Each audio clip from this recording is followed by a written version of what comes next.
Lost hope, changing tides. Try to remember spaces open wide and nothing but embers, yeah. So perfect days falling from a height, still clutching on your hands tight. Now I'm alone with the warning signs. Just feel it slipping under so quiet. Hold your breath, it's a deep dive. Stood at the edge as we're so tight, rust in our eyes. Just feel it slipping under so quiet. Hold your breath, it's a deep dive. Stood at the edge as we're so tight, rust in our eyes. Can't stay so high.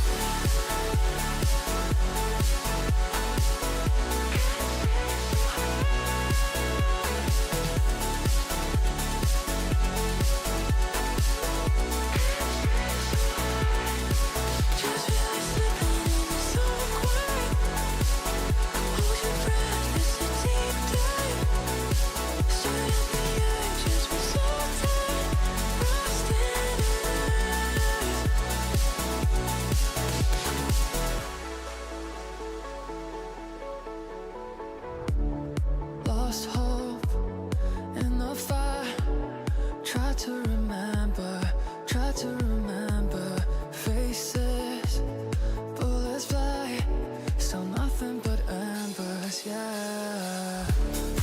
So perfect days falling from a height, still clutching on your hands tight. Now I'm alone with the warning signs. Just feel it slipping under so quiet. Hold your breath, it's a deep dive. Stood at the edges, we're so tight, rust in our eyes.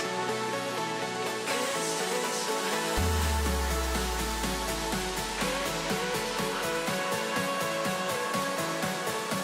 Stood at the edges, we're so tight, rust in our eyes. Can't stay so high.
People here don't get me.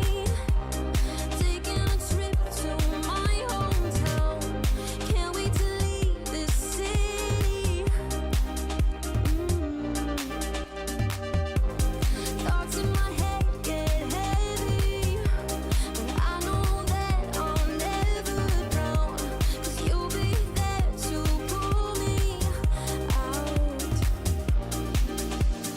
Reel me in when I'm shutting all my doors and locking myself in. Reel me in when I'm tripping on my words and filled with emotions. Who knew I needed a savior? Be there when I'm in danger. Reel me in when I'm shutting all my doors and locking myself in.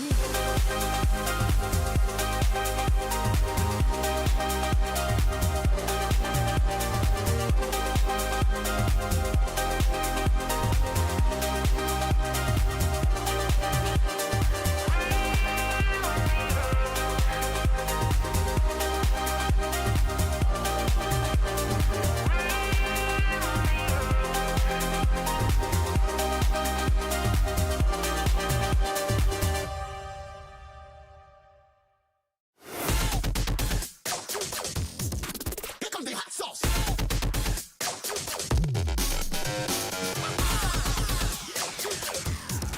Here comes the hot sauce.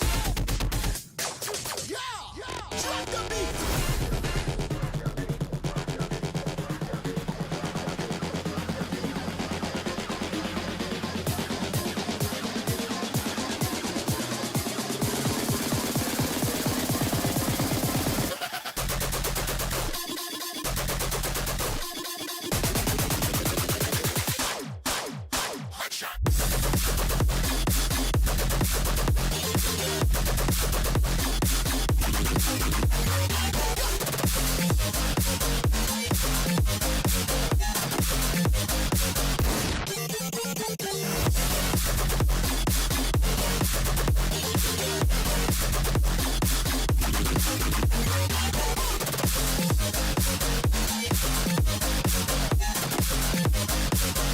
I said drop the beat.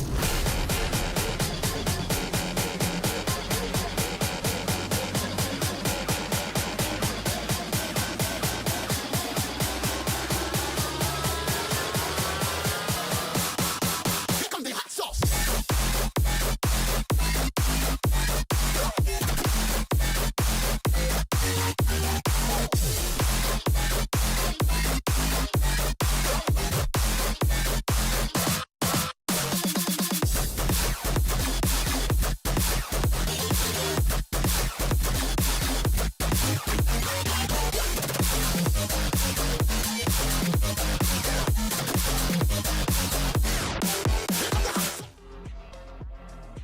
Hello, folks. Welcome back to the final week of Shift Summer League. We've got a banger lineup for you today.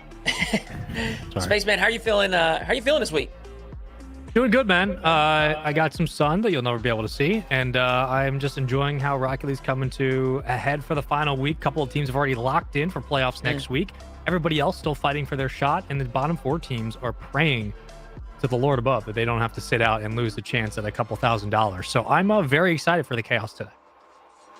And Corelli, how was your week? You do anything this past weekend? No, not really. But I'm Nice, feeling man. good. I'm a boring person. But listen, it's the Shift Summer League. I got the summer fit on. It's a beautiful 110 degrees here where I'm at. So, it's great. It's a great day to be inside. That's for sure. I hear you. Things are heating up. Well, it's heating up here in the Shift Summer League as well. Why don't we take a peek at the current standings? As we said, this is the final week. We've got RMC at the top of things with a 9-3 record. Gen.G, a huge surge last week, and now they've earned themselves a second spot. And it's tied alongside G2, Space Station, and Rebellion. So that 2 through 5 is all sitting at the same series count. This final 2 days, it's going to be really exciting to kind of separate these guys and see what seeds they get, who locks in the top, and who ends up falling out the bottom. To round out our final few, we've got Dig in the 6th place spot, which is that 6th place is the final playoff spot. So keep an eye on that 1 through 6. 7 is OG, incorrect. And Pirates are tied at 3 and 9 for the 8th and 9th spot. And then, of course, Fun rounding it out at, in number 10. Personally, I am super excited to see this. I want to see if RMC can hold this lead, if they can secure that number 1 spot. I know that they have been working hard. We've heard from Greg multiple times throughout this league play, and he's been vocal about the team taking things serious, working hard, and not necessarily treating this like it is a small offseason thing. Trying to keep that same focus that they may bring in the main league as well. Sure. Any standouts there? Any big shifts? No pun intended, from first week that kind of surprised you, Spaceman? From the first week of this entire event? Yep. I think the big shift, it's less of a shift. It's more of, again, the storyline around OG kind of coming out flat-footed. This is a series, a league, a tournament that is as competitive as any midseason tournament is before a world championship, but also a lot of these players are getting scouted for next year. Let's also remember that the teams who have not made it to the world championship, who are playing in this for money and for the rights to have that respect going into the offseason, this is a big testament for a lot of individual players. Even a team like RMC, whether or not they stay together is an entirely different convo. But with LG seemingly for now out of Rocket League, RMC have to put on a show to prove to an organization or LG again that they're a quality roster to be picked up. So I think the big shock still for me is OG. I think Gen.G have turned around on their lack of consistency, but OG definitely is one of those rosters that I'm still looking for a little bit more from them. Yeah. What's crazy is that when we think back to RLCS, they almost had like the exact same thing, right? They started so slow. People were beginning to ask questions about that roster, and then they had that huge surge forward. So maybe this is just a trend with them. We take a look at Gen.G. Corelli, I think the only surprise here is that they got off to such a slow start. And it's one thing to maybe drop a series or two, but they were down here at the bottom.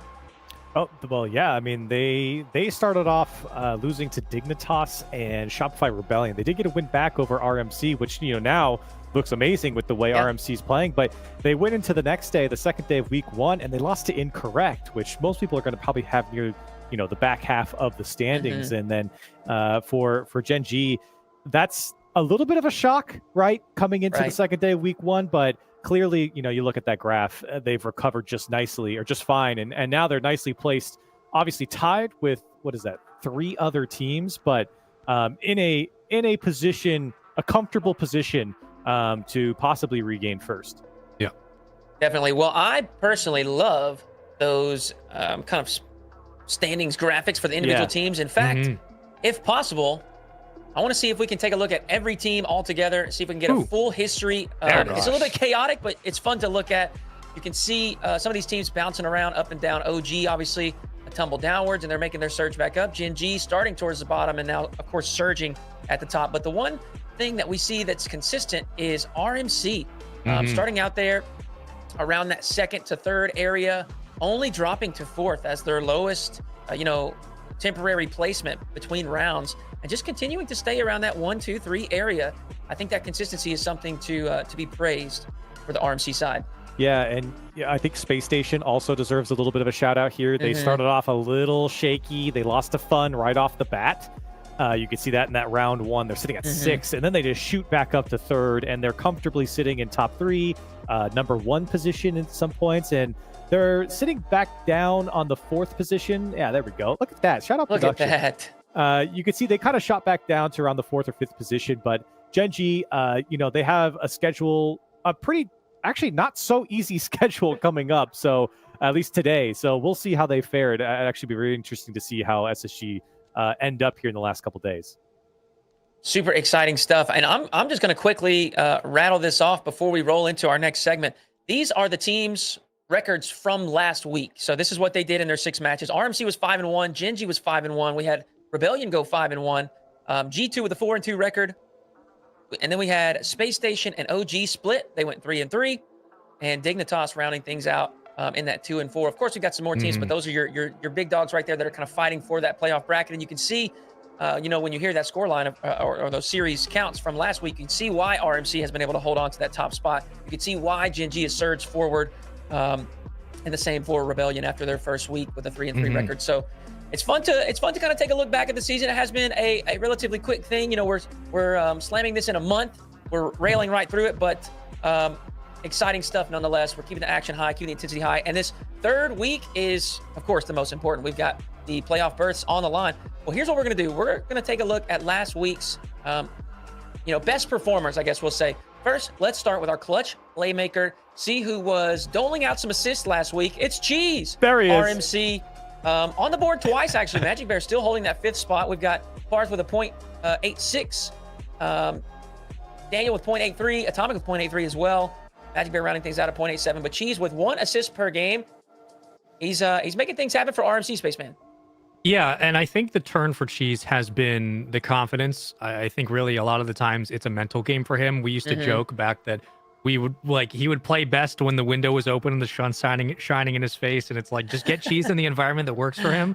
And I think Reynolds obviously is a big factor in that. Like, it's no secret that he's the IGL for RMC. He kind of orchestrates a lot of what the offense needs to look like. And Greg talked about in the interviews how they've really focused on getting Cheese and Magic Bear the spacing that they want in the offseason, this being the offseason. And they want these guys to feel more comfortable. There were so many opportunities last season, this season, where it felt like Luminosity at the time was only playing with 2 men on the field. It just felt like they couldn't get the engine going. This feels like a different roster. It feels like a different team. They still have headaches, and they still have, there was 1 miss from Cheese last week that is just mind-blowing open net miss. But the big thing for Carlos is still, he looks way more comfortable. He looks more mechanically sound. He looks like he's in rhythm at times with this offense, upfield, downfield. His spacing's been great. He just looks like the best version of himself that we saw against Vitality that almost took them, over in London. Yeah. So I just like what we're seeing. It's good to see Cheese succeed.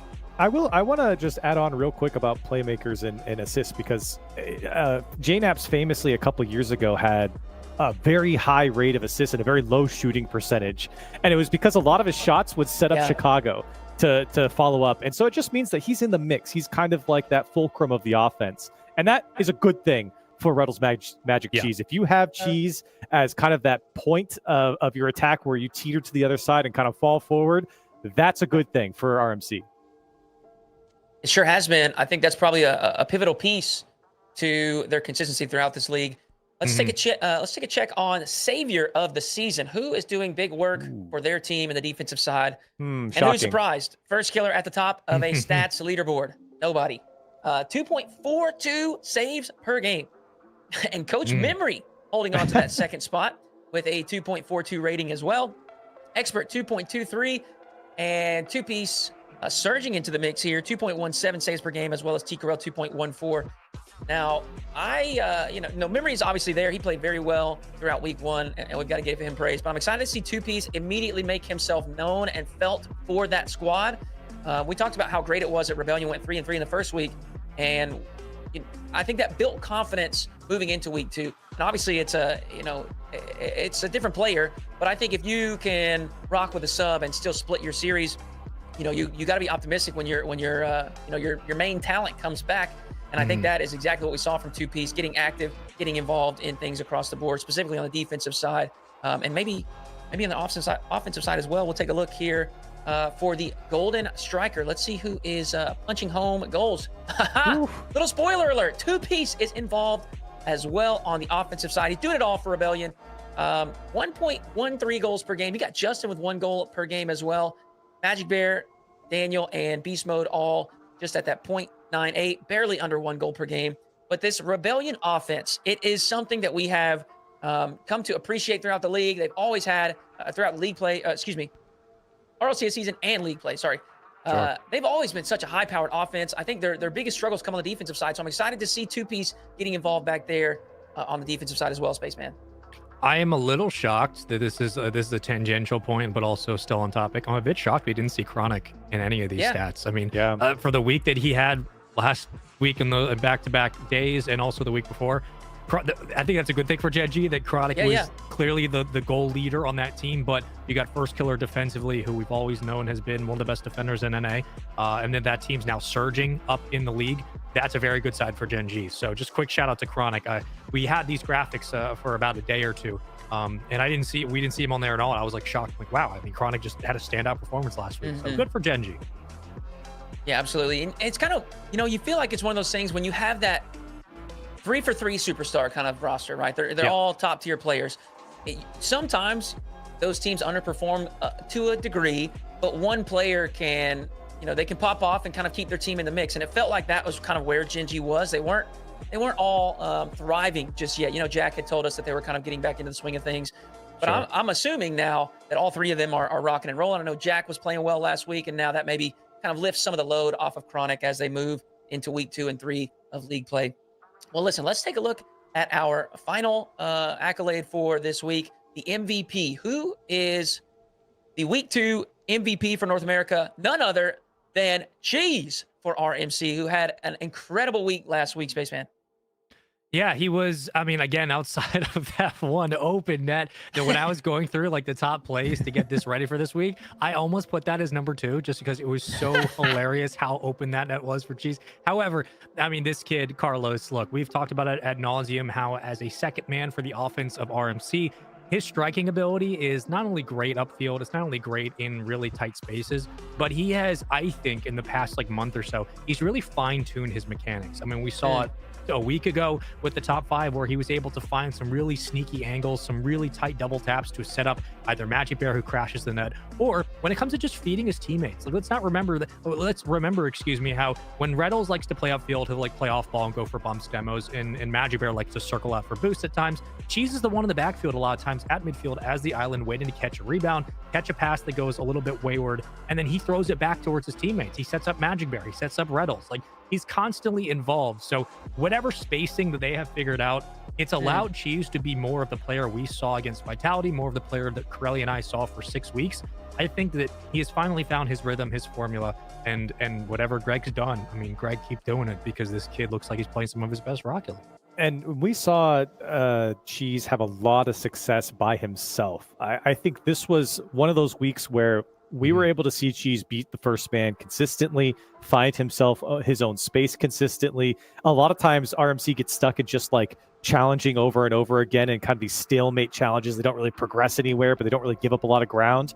I felt like RMC did a great job of gaining ground. A lot of that, I think, goes to Cheese. Did a great job of moving not only the ball up and down the field, but their line up and down the field, so that they didn't just play defense simulator.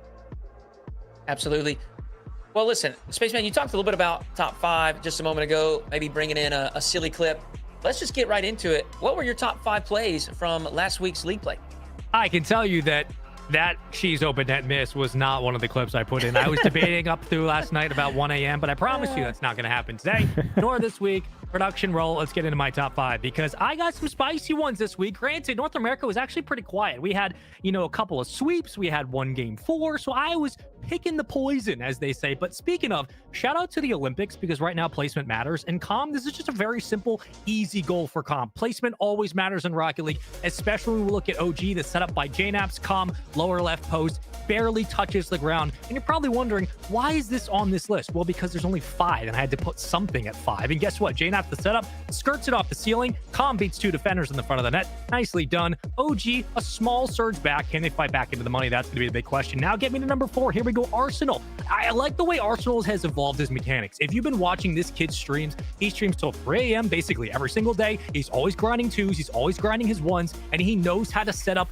in close proximity to the goal line, the little finger roll. I like it. He's got aura. He knows how to finish at the net. He did it back in the World Championship last year. He's done it with a variety of iterations on SSG and Dignitas. Arsenal mechanically getting better every single season. I like what I'm seeing from the young one. Now, number 3, this is just a foot race from Zanil. We were on this call. Corell and I were like, I can't believe Zanil was able to pick up this pass downfield. Read it, watch it. Arsenal wins the first touch. Zanil off the backboard, all the way down, beats the defender, gets a tight angle on that touch, and puts it through. Now to number 2. Chronic, this is just a dead jump special, all right? Chronic able to beat out a couple of defenders, get up off the wall, recover, and then come back down the field and score. Watch, dead jump back into the ball, immediately reset over 2. This is what makes this offense so special from Gen.G. Chronic, surprising he wasn't on any of the stat cards from last week, but immediately recovers off the wall, back into the play, directly like a dart at the net, gets a reset over 2, and now into number 1. It's Slater, my little prop king. Look at him off the kickoff. This is our universe's anchor being. Only 5 or 6 people will know what that means, but if you are, you're cultured, and I love you. Look at the setup. Cheese to Reynolds, already up there waiting for him, baby. What are you fishing for? Cheese puts it away, but it's Reynolds who gets this one moving. Magic Bear the setup, over to Cheese. Reynolds hanging off the backboard, set back down to Cheese, and puts it away. That's the RMC special. That's what we like to see. We saw this a lot with Luminosity, but now it's all the way upfield, Corelli. It's everywhere on the field. RMC look good, and that's my top. That really was the LG special off the kickoff. Yeah. They do that in open quals when they're playing against 30-year-old men like me. They are pulling that kickoff every single time, and there's nothing these teams could do about it, and it looks so good. It's a highlight every single time. That's right. The top 5, magnificent as always, Spaceman. Thank you so much. Okay. Well, let's do this. We're going to take a quick heat check. As we said, things are heating up in this final week. Let's see who was on fire last week.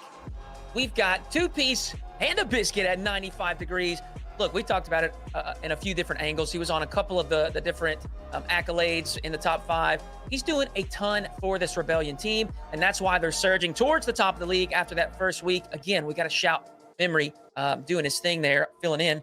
We've got Cheese, and it is melted all the way. It's like some Velveeta in a pot. Cheese was cooking last week. We saw it right there in the highlight reel as well. The MVP, he's working on the clutch playmaker as well. Cheese and RMC, they are rocking and rolling into the final week. And then, of course, Chronic, super hot fire at 93 degrees.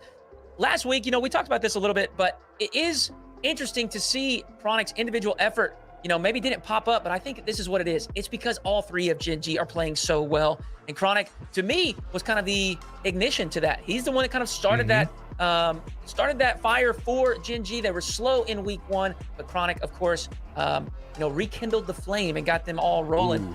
I like that. Any other players that you guys got your eyes on for this week? For me, I think I'm looking at, I would say, I hate to say it because we talked about it a lot. The Reaper came for Corelli. He didn't like the answer. I think he was going to say Cheese. I'm going to give him that. I think I'm going to go with Cheese because I know Corelli. We're very close. I'm going Cheese. Is that what you're picking? Oh. Am I back? Corelli, back. were you going to say Cheese? No. Oh, okay. Come on. I wasn't. What happened? Who's your pick? Who's your pick? I was gonna say I'm gonna stay with Two-Piece. Oh, okay. We talked about him a little bit or quite a bit today, but when we went through all the accolades, a lot of Shopify Rebellion players were on these accolades. Like I think there was at least 2 on every single one, and I think Shopify as a whole have been playing really well. And I think for Two-Piece, that bodes well. He's the type of player where I feel like when he has confident teammates around him, Shopify is going to do well. He's going to do well. So I'm going to continue to keep my eye on Two-Piece. I love that. Well, let's do this. We've got our first match of the day coming up shortly. Let's take a look at match 1 rosters. OG versus Rebellion. We've talked about both of them. OG obviously in a position where they have got to play well. They have no more wiggle room. If they want to make it into the bracket, they really need to be excellent today and tomorrow. And of course, Rebellion, they're looking at a little bit of a different perspective where they have been pretty good and they just need to keep up that consistency. Any thoughts moving into this match, Spaceman? Yeah, I mean, as much credit as I have given Chronic on Gen.G over this entire league for his performances, I also do want to give credit to Calm in a very similar fashion. Calm has been the catalyst for the run that OG has been able to go on last week. Yes, they're still sitting pretty low in the standings. Yes, this is like make or break week for them. With that, I do think that pressure will help propel them into some really big wins this week, especially against Shopify. I think that Calm has been not only just a physical enforcer on the field, but he has really opened up scoring for this offense. When it seems like OG is starting to struggle behind, Calm is winning challenges upfield. He's making his pre-jumps and his reads on the ball have been much more in line with the kind of the best versions of OG during the middle of this season. So as much as I really was dogging on them to start this league, they have turned it around. Calm's been really the reason why. And I'm never going to bet against Noli, no matter what's going on, no matter where this team's at. I'm never going to bet against Noli, and I think JNaps just kind of fits into the offense as he always does. I have high hopes for OG because of the pressure on this week. I think Calm's going to do a lot of good things. So just to confirm, that is an OG prediction for this first matchup. Yes. Ooh, okay. I get a OG little prediction quirky, there man, just a little for bit. match number 1. I like it too. I think you're exactly right. Similar to what I said about Chronic with Gen.G, it did feel like Calm kind of ignited OG last week. They finally got the wheels turning, and now they are looking to surge into that top 6. Corelli, prediction for this first match between OG and Rebellion? I listen. This was a close one last time. It was a game 5. Shopify came out last week on top, and it was 3 overtimes in a row and 2 back-to-back. The only 2 wins that OG got were back-to-back 1-0 wins. I'm going to say that Shopify wins this one again. I am hoping for a game 5, but I'm worried that if they can't scratch out, the shutout type of wins, then maybe Shopify takes this one in 3. Just judging on how much or how many goals they were putting up their first 2 games the last time they played. Well, I think you're exactly right about one thing. Rebellion, if that offense is working, it's going to be very difficult for OG. But OG is a team, I think them and RMC specifically do a really good job of this. They can make their opponents play a messy style. They can force them to kind of, lean into this chaotic style. Calm will get you flustered and frustrated with your boost count. Of course, the demos as well. Just having your head on a swivel, you're not as confident moving around the field. Similar thing that Reddles does. And then you've got 2 incredible pieces around him with JNABS and Nolly. And Spaceman, you nailed it. When Nolly is cooking, that team is incredible. Obviously, JNABS has kind of just been a pinnacle of consistency throughout his career. Always does what he needs to do. So I'm going to go Rebellion. I'm leaning into that high-powered offense. I think 2-piece is really going to be the superstar today. Of course, all 3 of them are fantastic talents. But I'm calling on 2-piece. I think he's going to be a big piece of this win today. Well, listen, enough yapping from us. We've got through the show, the pre-show. Let's get into the main event here. Spaceman Corelli, match number 1, OG versus Rebellion. Take it away. Corelli. Spaceman. These are the weeks that we have waited a long time for, specifically a couple of weeks, because now we are into the final week of league play before playoffs. For all of these teams, the only thing that matters are the matches today and tomorrow. For Shopify, you're 8-4, you're sitting in 5th place, but for OG, you're 5-7 at 7th, on the cusp of making it into the playoff lower quarterfinals. You gotta win all of your matches to make it realistic. Shopify just have to play consistent. OG gotta turn up. How we feeling? Well, first of all, I'm feeling good, but I think based off of what we saw in the last time these guys played, OG's got to do a better job of putting the ball in the back of the net. You can't rely on yourself skirting out with a 1-0 lead in some of these games where Shopify is putting up 6-5 goals a game against you, at least in the games that they won. That's a little bit scary, and that just is a testament to the offense that I think OG are going to feel going up against Shopify, who have been slowly, I think, ramping up, looking better and better throughout these weeks. 2-piece was the standout player statistically for Shopify. We saw it in the pre-show, but for Calm, a player who loves to change speeds on both sides of the field, he has been the catalyst for the offensive OG as of late. Can he keep that same momentum moving into this week when the matches matter the most? Really, not only just money on the line, but a chance at the playoffs, a run, maybe some little ego chows, especially with Worlds coming up. That confidence that can be injected into this OG roster. So important with the biggest tournament on the line in just a couple of weeks. Absolutely.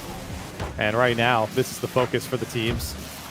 And especially for OG, who, as you alluded to, Spaceman, has a very long ladder to climb up if they're going to get back into this. They're sitting 5-7, which is, admittedly actually only a game behind someone like Dignitas, or rather a series, but still, it's very important for OG to stay ahead of Incorrect, Pirates on a Boat, Fun, and also taking down teams like Shopify, who are sitting at 8-4, like you mentioned. And for OG, that would do wonders for their chances here in league play. Opened up with a little changeup from JNABS and Noli. Then you get a fastball right to the net.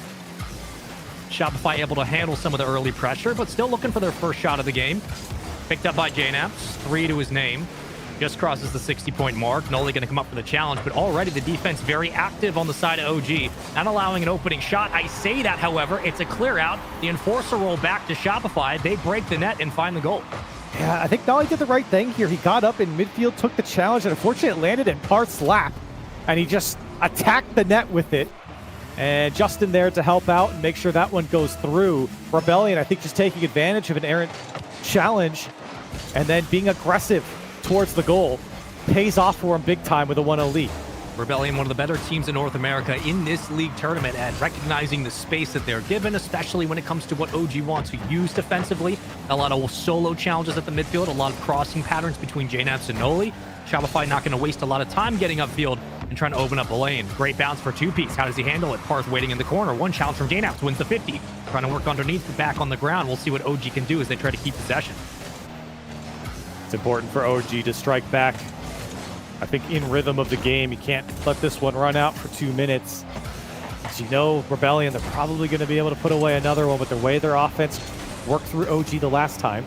And JNaps has 3 shots to his name. It's the only shots that we've seen from OG, and right now their offense is looking similar to what you just saw, kind of throwing the ball into the corner, and Rebellion picking up possession. So it's not too threatening from OG at the moment. OG very keen on the back passes to allow a long clear. They haven't really been able to hold on possession at the midfield. Been relying on 2 men up at a time. Noli gets a demo. JNaps has to pinch this, hopefully, to calm. Gets a pass. It's a tough angle to read, but great defensive stops all the way around from Justin on low boost, which allows the clear out to Parth, even at the midfield. Shopify able to shut down the first push. And Demo's opening up that space on the Rebellion side is super important for OG. I mean, they've got players like Calm, who obviously we know is one of the best demoers in the game, and certainly getting them at a high rate. Calm now trying to attack the top of the box. Nolly's there, and for OG, some semblance of offense for a moment, but it's broken up by Rebellion. Some predictable floaters from OG that Shopify have been able to handle. Justin still circling. Gets it back to the midfield. Not much in the tank.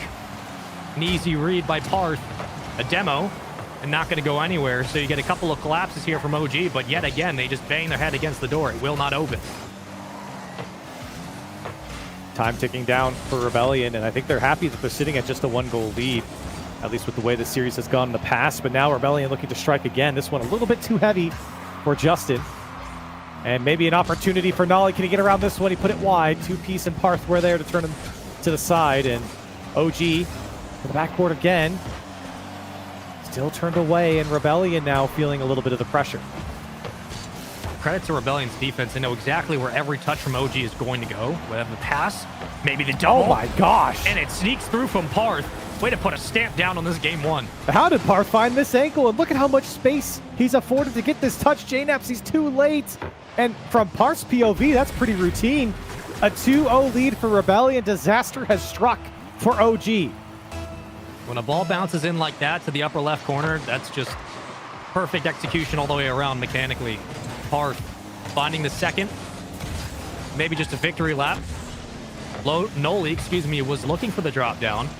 Again, there's been chances here where OG have been afforded a lot of real estate to keep 2 up at a time and kind of play some of these shorter passes. They just haven't been able to get a lot of power behind these touches. 2-piece will escape with possession, so you leave JNaps and Calm upfield, and it equates to nothing. 10 coming up on 10 seconds left, and Rebellion, I think, looking to close this one out commandingly, and OG just don't have anything to show for the minor instances of offense. A 2-goal lead, though, for Rebellion is good enough to get the job done. Maybe for the road? No, nothing. And Rebellion looking strong in game one.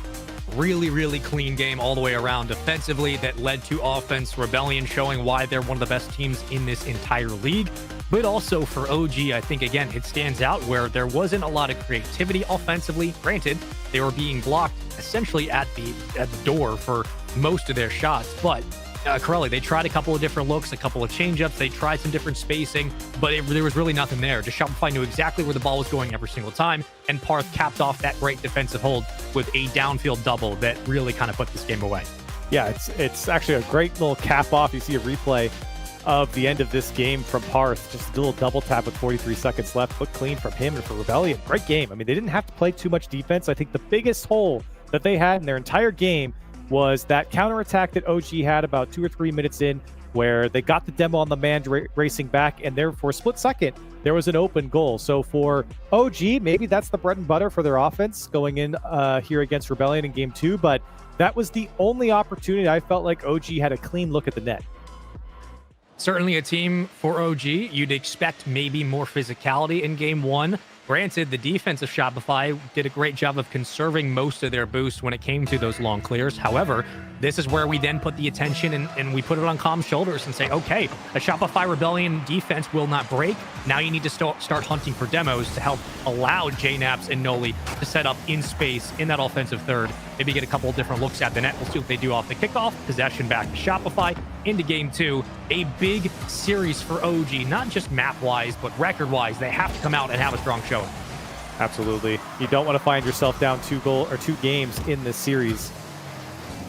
I don't think anyone does, but for OG, you're getting closer and closer to must-win series. I don't think they're there quite yet, but when you're going up against a team above you, oh man, and you're a couple games back, it feels like a must-win. And now this one, what a flick on from JNaps, and what a way to start off this game. OG in the lead. This was a decisive clear from Justin all the way down to Parth.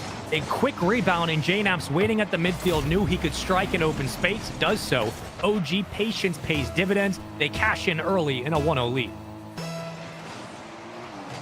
What a great start for OG, and a welcomed one after that first game. It was so difficult for them to break through. They caught Rebellion here on the counterattack. And a great little flick on from JNaps. And yet, you give some credit to Calm. That clear off his backboard, so smart to set up the counterattack as well. And now OG, they got to hold on to it. And Calm was all over the ball in the last kickoff. I mean, that's what you need from this player. You need him not only to be a physical presence on the field, but start initiating some of these attacks. Again, we talked about it a little bit last week, Corelli, with teams forcing some respect at the midfield, especially when it comes to defenses taking what they want and then moving out with possession. Same thing here. If you're OG, you got to force some respect to the midfield from Shopify, because they have been way too keen on taking some of these free possessions and going for long clears to down to essentially long passes that would maybe lead to a shot. Calm getting another big win. Noli trying to play it off the ground, misreads the jump. Parth looking for the double, blocked away. Still JNaps out in front yet again to the midfield. There was some good defensive work from Nolly until he missed that touch in his corner. Prevented a couple shots. Now Justin with a flip reset. And OG playing a little defense simulator right now. Rebellion taking their chances at the back wall and playing this one across the net multiple times. But OG doing a great job of not panicking. Give them some credit here. They stayed organized. They've kept the player on the baseline. They've kept players on the backboard. And they've gotten themselves out. Another counter-attacking shot comes out from JNaps. We saw it in game 1, a bit of a change-up. Now this handoff leads to a fastball that immediately saves Shopify, however. Start to work more, and Parth reads it perfectly.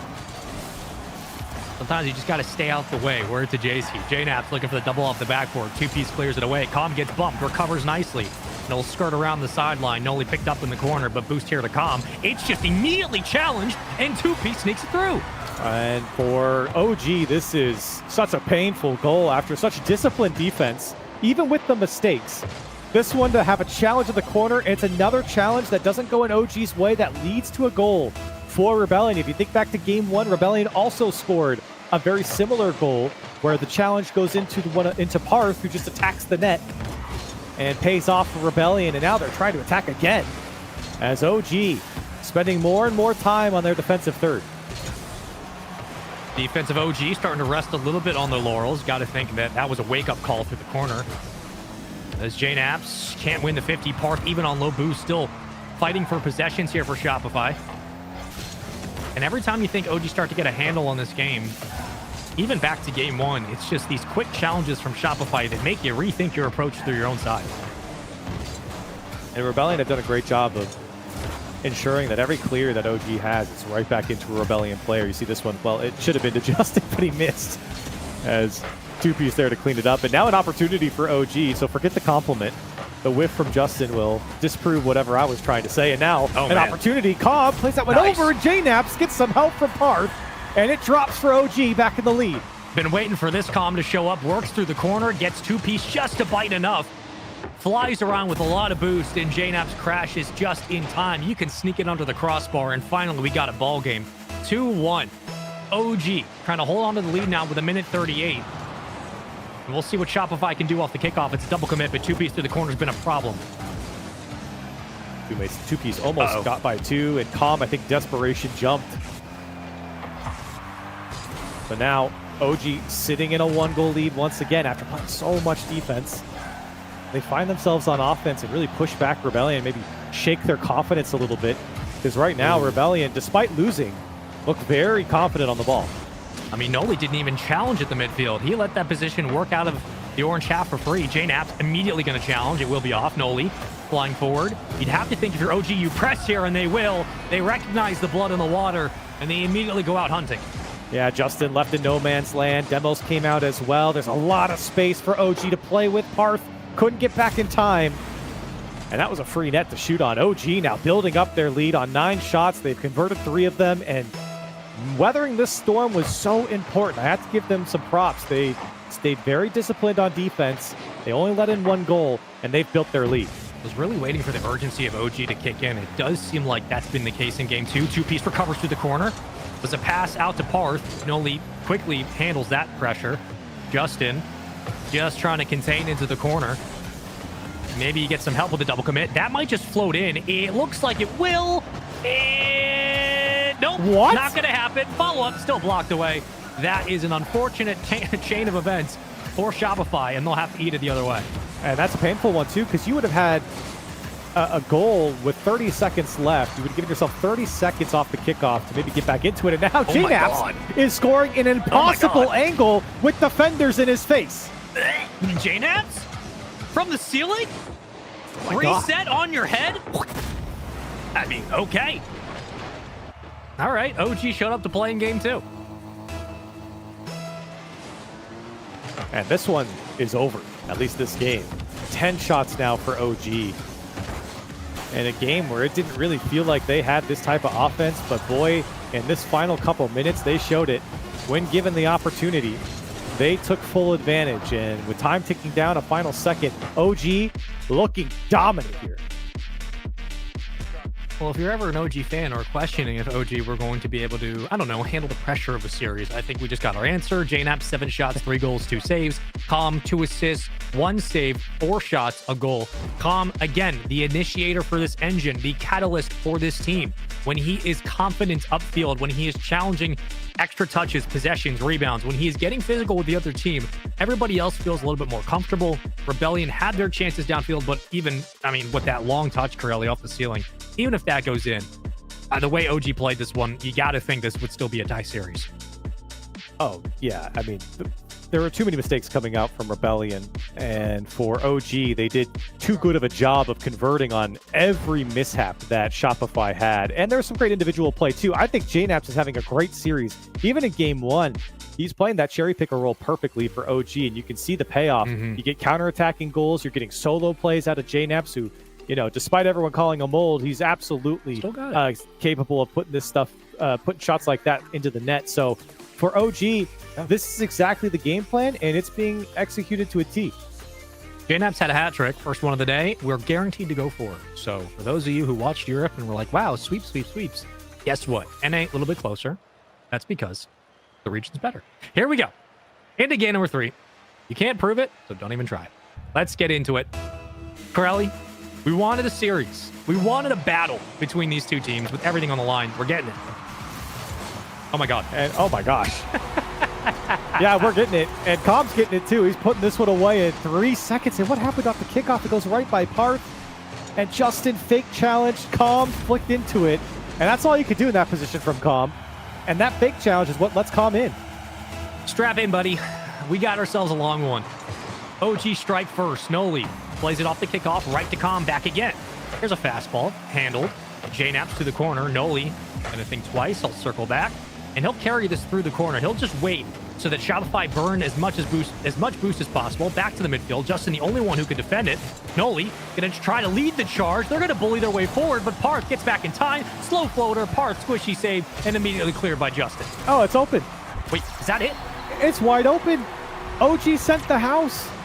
There was no one back. It was Nolly who was, I think, going to the midfield boost, but the clear came too soon and the boost wasn't there. It doesn't matter. It's in your net. And Rebellion find their equalizer. Strap in, pals. We got a long one. 4:31 on the clock. Plenty of time. Off the kickoff again. Shopify. Once again, cherry pick on their own goal line. It works out.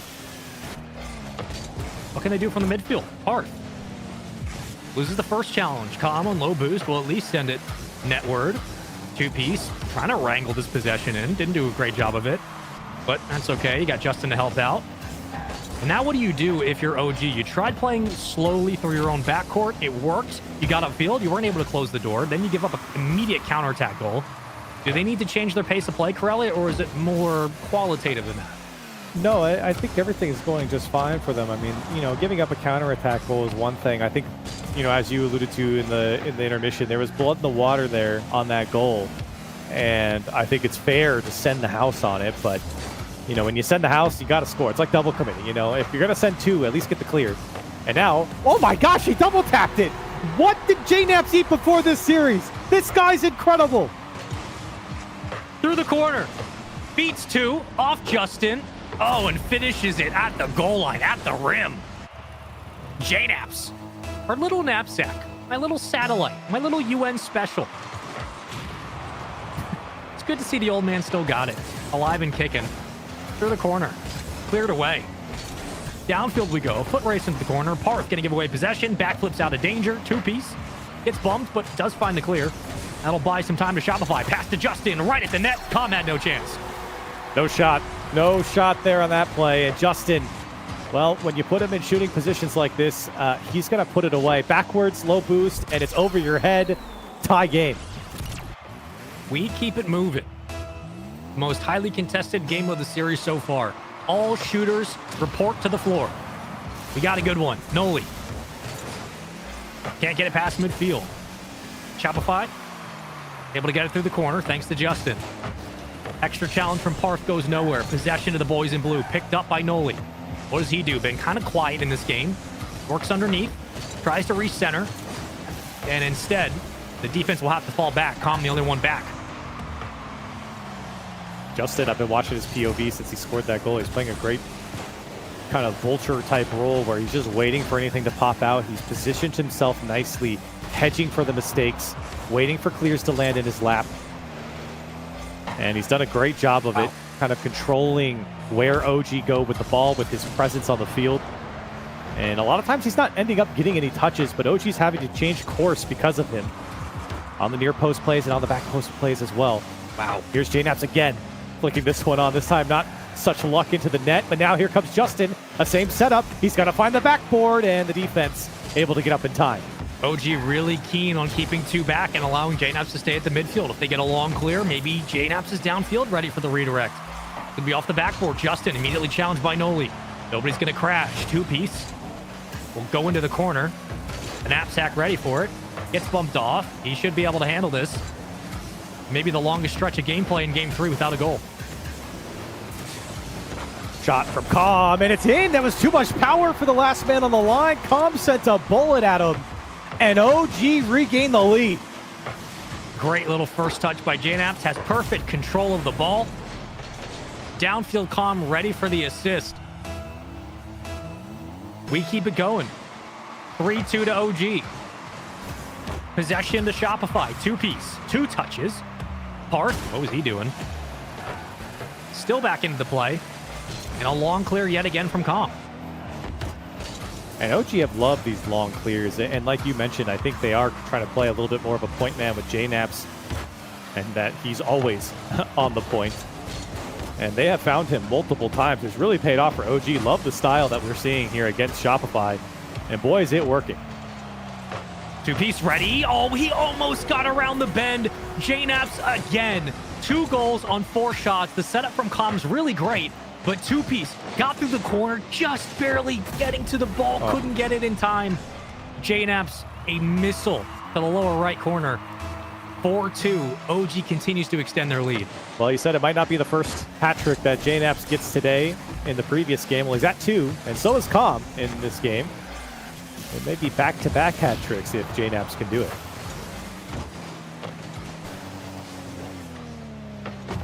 Good to see the knapsack still got it. Especially in big series like this. Able to get 1 to bite, maybe 2. Justin not going to lose it twice through the corner. Noli out just in case. Like what you said earlier, kind of hedging on the defensive mistake or being at least in a position to make a play. Noli. Ooh, skirting around 1. Oh my gosh. 2. Noli recenter. Nobody else is going to be there. Com can't crash in time. Oh, Parth no. gives it away. And luckily they got a 1-goal lead now, but that's a big mistake. Oh, Nolly was just breaking ankles in the box, and then Calm was the last man and on the counter once again.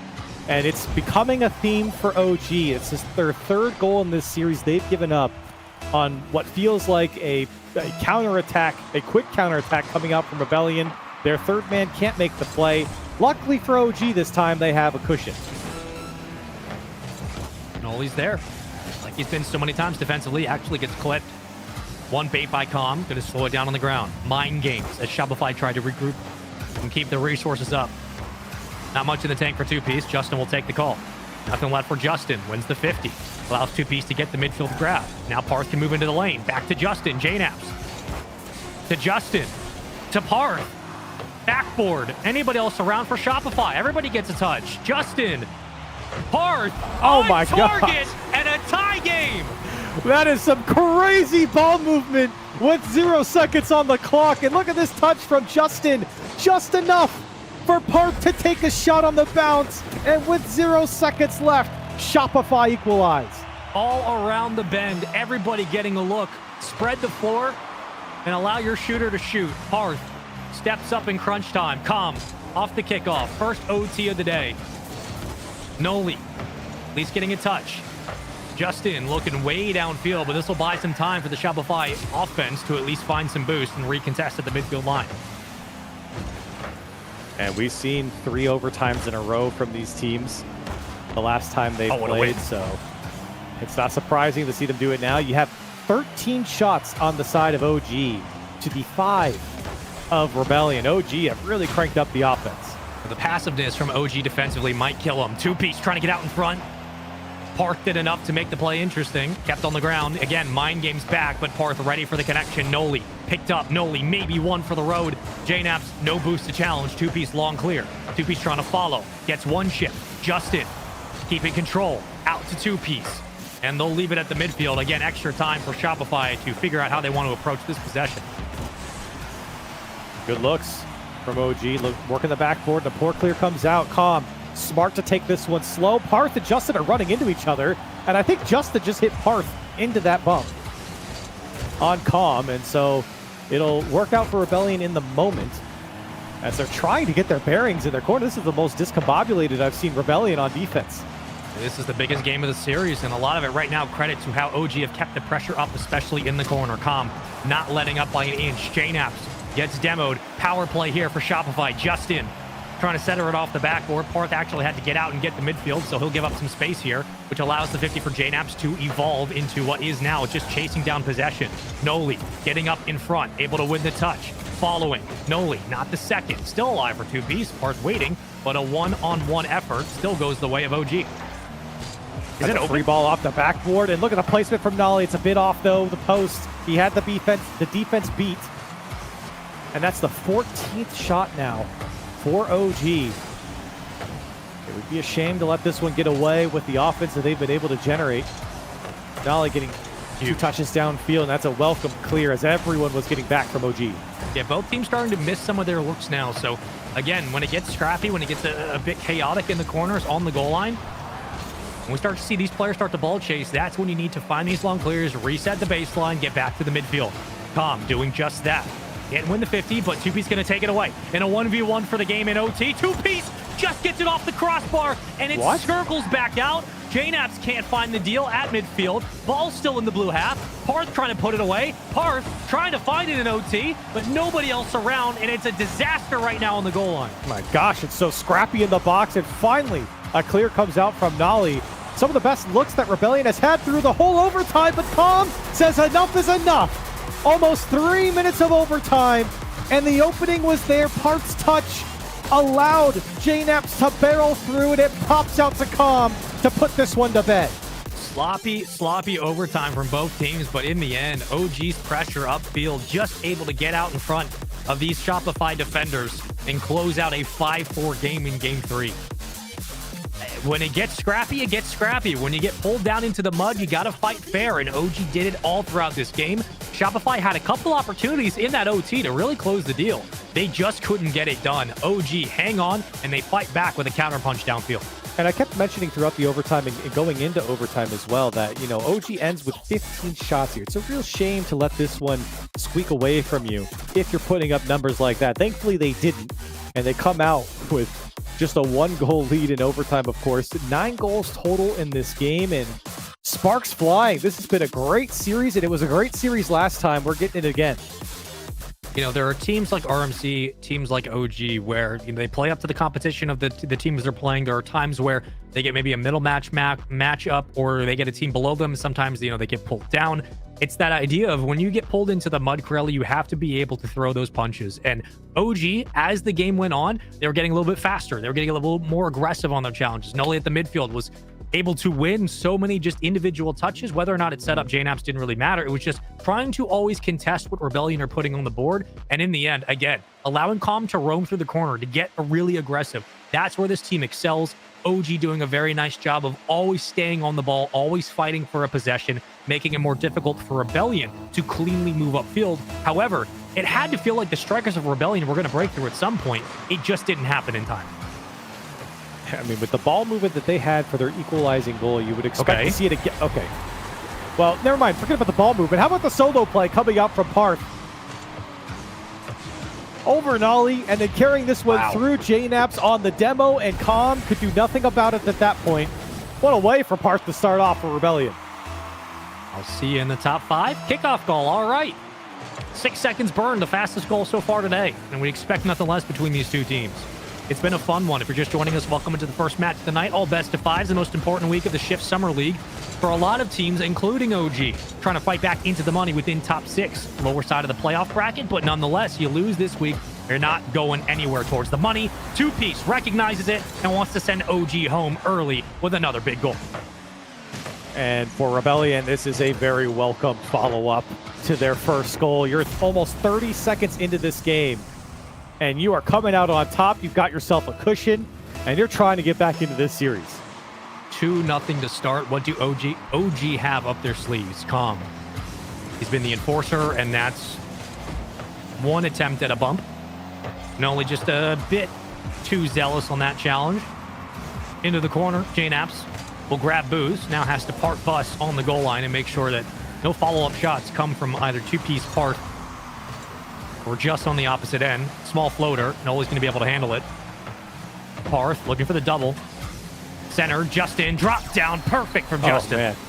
And here is the Rebellion offense that we were looking for in that overtime. There's just nothing going on for them. And Parth, what a double tap to throw off the defense. And you know what? For most players, that's a tough angle. But for Justin, that's another day of work.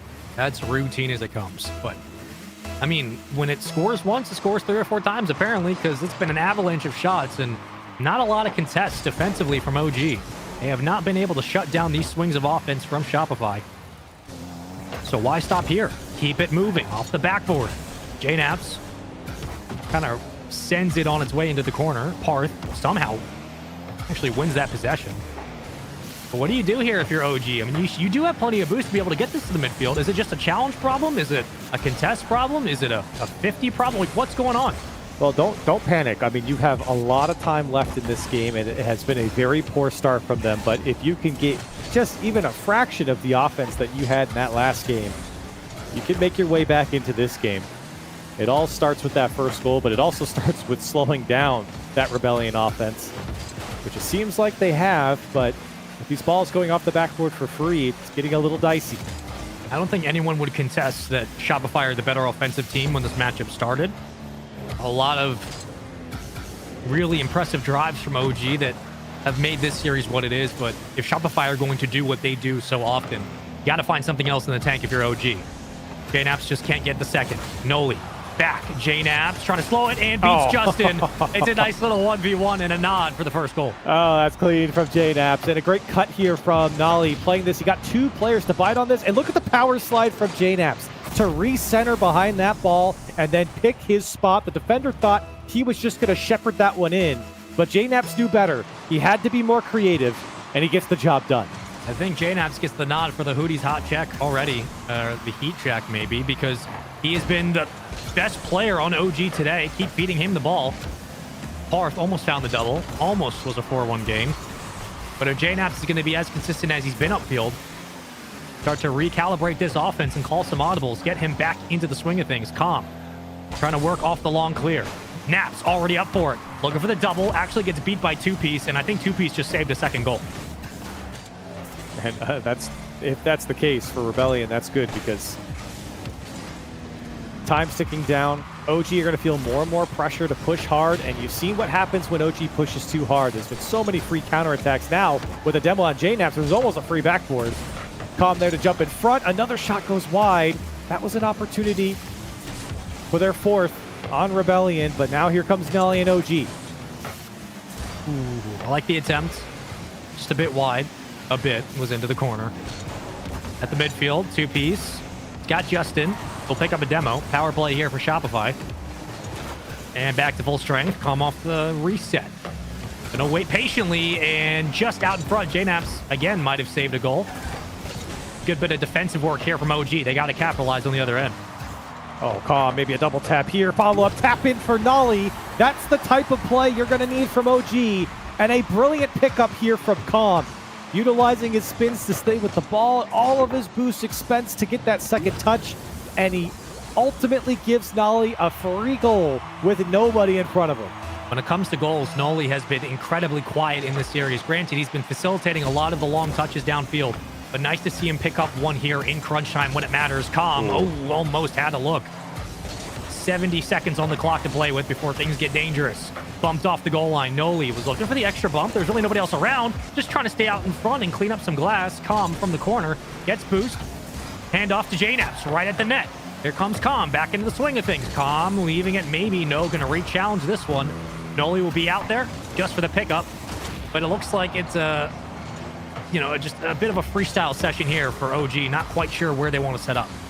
And I think if you're Rebellion, you're a little upset with the last couple of minutes. Not only because they gave up the goal, of course, but there were so many errant shots coming out from them that they had not an open net, but a very high likelihood of scoring that they weren't able to execute. And maybe another one here. Calm, what a great read from him. But this doesn't have to be a one-goal game right now. Rebellion had opportunities to get 4 or 5 goals. And yet we sit here 30 seconds left with an opportunity for OG to come back in as Nali tries to make a save. He does. 20 seconds left for OG. The best clear possible. Calm all the way down to the orange side. Noli going to watch it fly over. JNaps will pick up the ball and try to move downfield. Challenged immediately. Shopify not going to let anything get by for free. Trying to send it to 5. JNaps, he's got Calm ready. He got Noli on low. He got nothing in the tank, and into the corner we go. Still alive by JNaps. Working off the backboard. Naps not going to let it touch. It's available, but Noli not going to have much to keep up with it. And we will be going 5 as Shopify strike back in game 4. 2 taken by OG and back-to-back, but Shopify quickly get ahead of OG and do not let up. Yeah, not surprised to see this one go 5. That was the case last time, but it was not in the same manner. This time, OG has really brought out all the guns. They were able to come back, at least almost come back, from a 3-goal deficit. It was 3-0 in, the first minute? Yeah. So for OG, that's a horrible start. And for them to have opportunities to tie this game up it means a lot for them, I think. Yeah, it was 4:05 when that 3rd goal went in for Rebellion. So for OG, a job well done to get yourself at least back into this game. Unfortunately, weren't able to finish it out. You're not going to slow down the offense of Shopify. It's very few teams have. It's not really going to happen. So you have to be able to either contest with them or have to find a way to continue to feed the hot hand. So far, JNaps has been that hot hand for OG. Finds a goal in this game, a save, a shot to his name. Noli actually picks up 3 in that game. But going into game 5, you got to feel like if you're OG, right, the offense that's worked so far has been the long clear game and then the passes downfield in short space to JNaps, to Calm, allowing Calm to challenge, allowing Noli to stay as an island at the midfield, like scouting for info and really setting up these long drives. OG have to keep that success moving in game 5 for Rebellion. It's like business as usual. This offense just never knows when to slow down, and they have so many different ways they can beat you, Corelli. This is going to be a tough win if possible for OG. Yeah, game 5. And OG tried to have a better start than they did in the previous game. They were down 2-0, and Very quick in the first 30 seconds. Oh, man. And now here comes Rebellion again. Great save from Calm off his own crossbar. We'll keep this one tied. Shopify offense knows how to keep defenses on their toes. Justin already with an opening shot. You get a demo from Calm, so this should help defensively adjust a little bit. Calm downfield, ready for it, has the backboard open, and has a double waiting for him with his name on it. And how many times have we seen OG set up like this? The long clear to the man downfield. It was JNaps in the beginning, but now it's Calm dropping the hammer and a 1-0 lead for OG. Things slowly working back in favor of OG. They get an opening clear, a long pass, and an open shot. Calm able to put the first one on the board. Points to OG. Justin going to respond off the kickoff. Maybe. Double. Looking for it. Backboard available. Parth off the crossbar. Here comes two-piece. Calm gets out in front just with a hand, and Parth keeps the play alive. Two-piece trying to recover, but already OG swarming defensively, even on low boost, not letting OG move up, not letting Shopify move up. Dream start for OG. Let's see what Rebellion has. And their offense, well, they have adjusted. And they have played him down on the field, and he has scored immediately. Parth with a great touch back wall from the corner to play it out to Justin, and Justin putting that one away. Get a routine shot from Justin, and he is knocking him down. I mean, those jumps are just too fast for OG to really handle. Justin doing a nice job of feathering the boost just until he can make the read. We'll trade a couple of players off the kickoff. Already Parth, a long clear downfield. Not a lot of opportunities for OG to corral these possessions before immediately being challenged. Justin again towards the backboard. JNap's going to have to circle down. And Noli gets one bump. A little bit more viable here for OG. The game starts to slow down just a bit. Chance for OG to build or to regain the lead as well for OG. They were hammered in that previous game, and Rebellion would love to put him back in the hole. Two-piece attacks the ceiling. As OG, very low boost between Calm and JNaps. Does not allow them to get out. Now JNaps with full boost. Nolly trying to work his way out as well. OG, I think, trying to be a little methodical here, but yeah, are not ending up progressing most of the time. And maybe that's due to the great challenges from Rebellion. I mean, you've had a look near the midfield. You've had possession off your own back wall in the corner. The first time in the last 15 seconds, they've actually been able to move the ball upfield finally. But right back the other way by Justin. Every time OG set up for what looks like a counterattack, it takes some time to build up and get going. But Shopify take it right away. Justin with no boost. Excuse me, JNaps with no boost. Calm gives it right back. Again, possession of the boys in blue through the corner, bullied off the ball. Noli gets demoed. But still, nothing really here for OG. But they're spending a lot of time on this OG side. It's 5 shots to 2 in favor of Rebellion, and these long clears, they relieve some of the pressure, but it's right back into your corner. Missed touch by Calm. He'll be fine. No one's able to catch up to the play quite yet. And now Nolly. That's a fortunate bounce for OG. Makes it tough for Justin to read. And look at this from Rebellion. All the space they have on their defensive third to set something up. In fact, that flick was too heavy for two-piece. Maybe a chance for OG. There's so much space for, it looked like Calm and JNaps to be able to go find that challenge into the corner. But again, moments where it looks like OG have space they aren't willing to kind of capitalize on. Two-piece going to try to pick it up. Challenged by Noli. The first real swing OG have had in quite some time. Noli with the fake, trying to work underneath. But Parth, again, a handout in front. Keeps this at a tie game. 1:32 to go. Pressure off the backboard. Calm looking for the angle. Two-piece immediately clears it. OG finally breaking out of their side, and now here comes the ball movement to the backboard. And their offense trying to stabilize here. Pass down to Calm. He flicks it onto the back wall, looking for one more. Nolly smartly doesn't go. But you can see how sneaky OG can be. And now they're point man downfield again, trying to find JNaps, cut out by Park. Calm recognized it, immediately went for the long clear. OG trying to set up the offense they've had all series. Justin with a massive clear between two defenders. Could have shut down a double tap off the backboard. Calm still grabbing boost, fighting for possession, stabilizing nicely with this one, and winning the 50. You got to make something happen. You got to make something happen here if you're OG. Here it comes again. Surely maybe it's this. JNaps looking for the double, but cleared away by two-piece. And I don't even know if JNaps is really looking for the double there. You're not going to get that one off the backboard. I think he was trying to shoot it. As OG finding their offense here, finding their footing. Calm going for the bump. He finds it. The shot from JNaps. You know it's good. And late in game 5, OG take a lead. Late but never wrong. Calm the setup, gets a bump on Justin. Finally, the enforcer enforces in JNaps, who has been the hot hand for OG's offense this entire series. Gets a goal on the board in game 5. 29 seconds to go. Is it enough for OG? As it stands, it certainly is. Rebellion trying to get their offense ramped back up. Put something together in the final 20 seconds. That's a missed touch from Justin. Nobody's in the backfield. Parth has to clear it off his own backboard. JNaps is there and almost put the dagger into this one. Game 5 on the line. Rebellion looking for one more. JNaps will jump in front of Justin.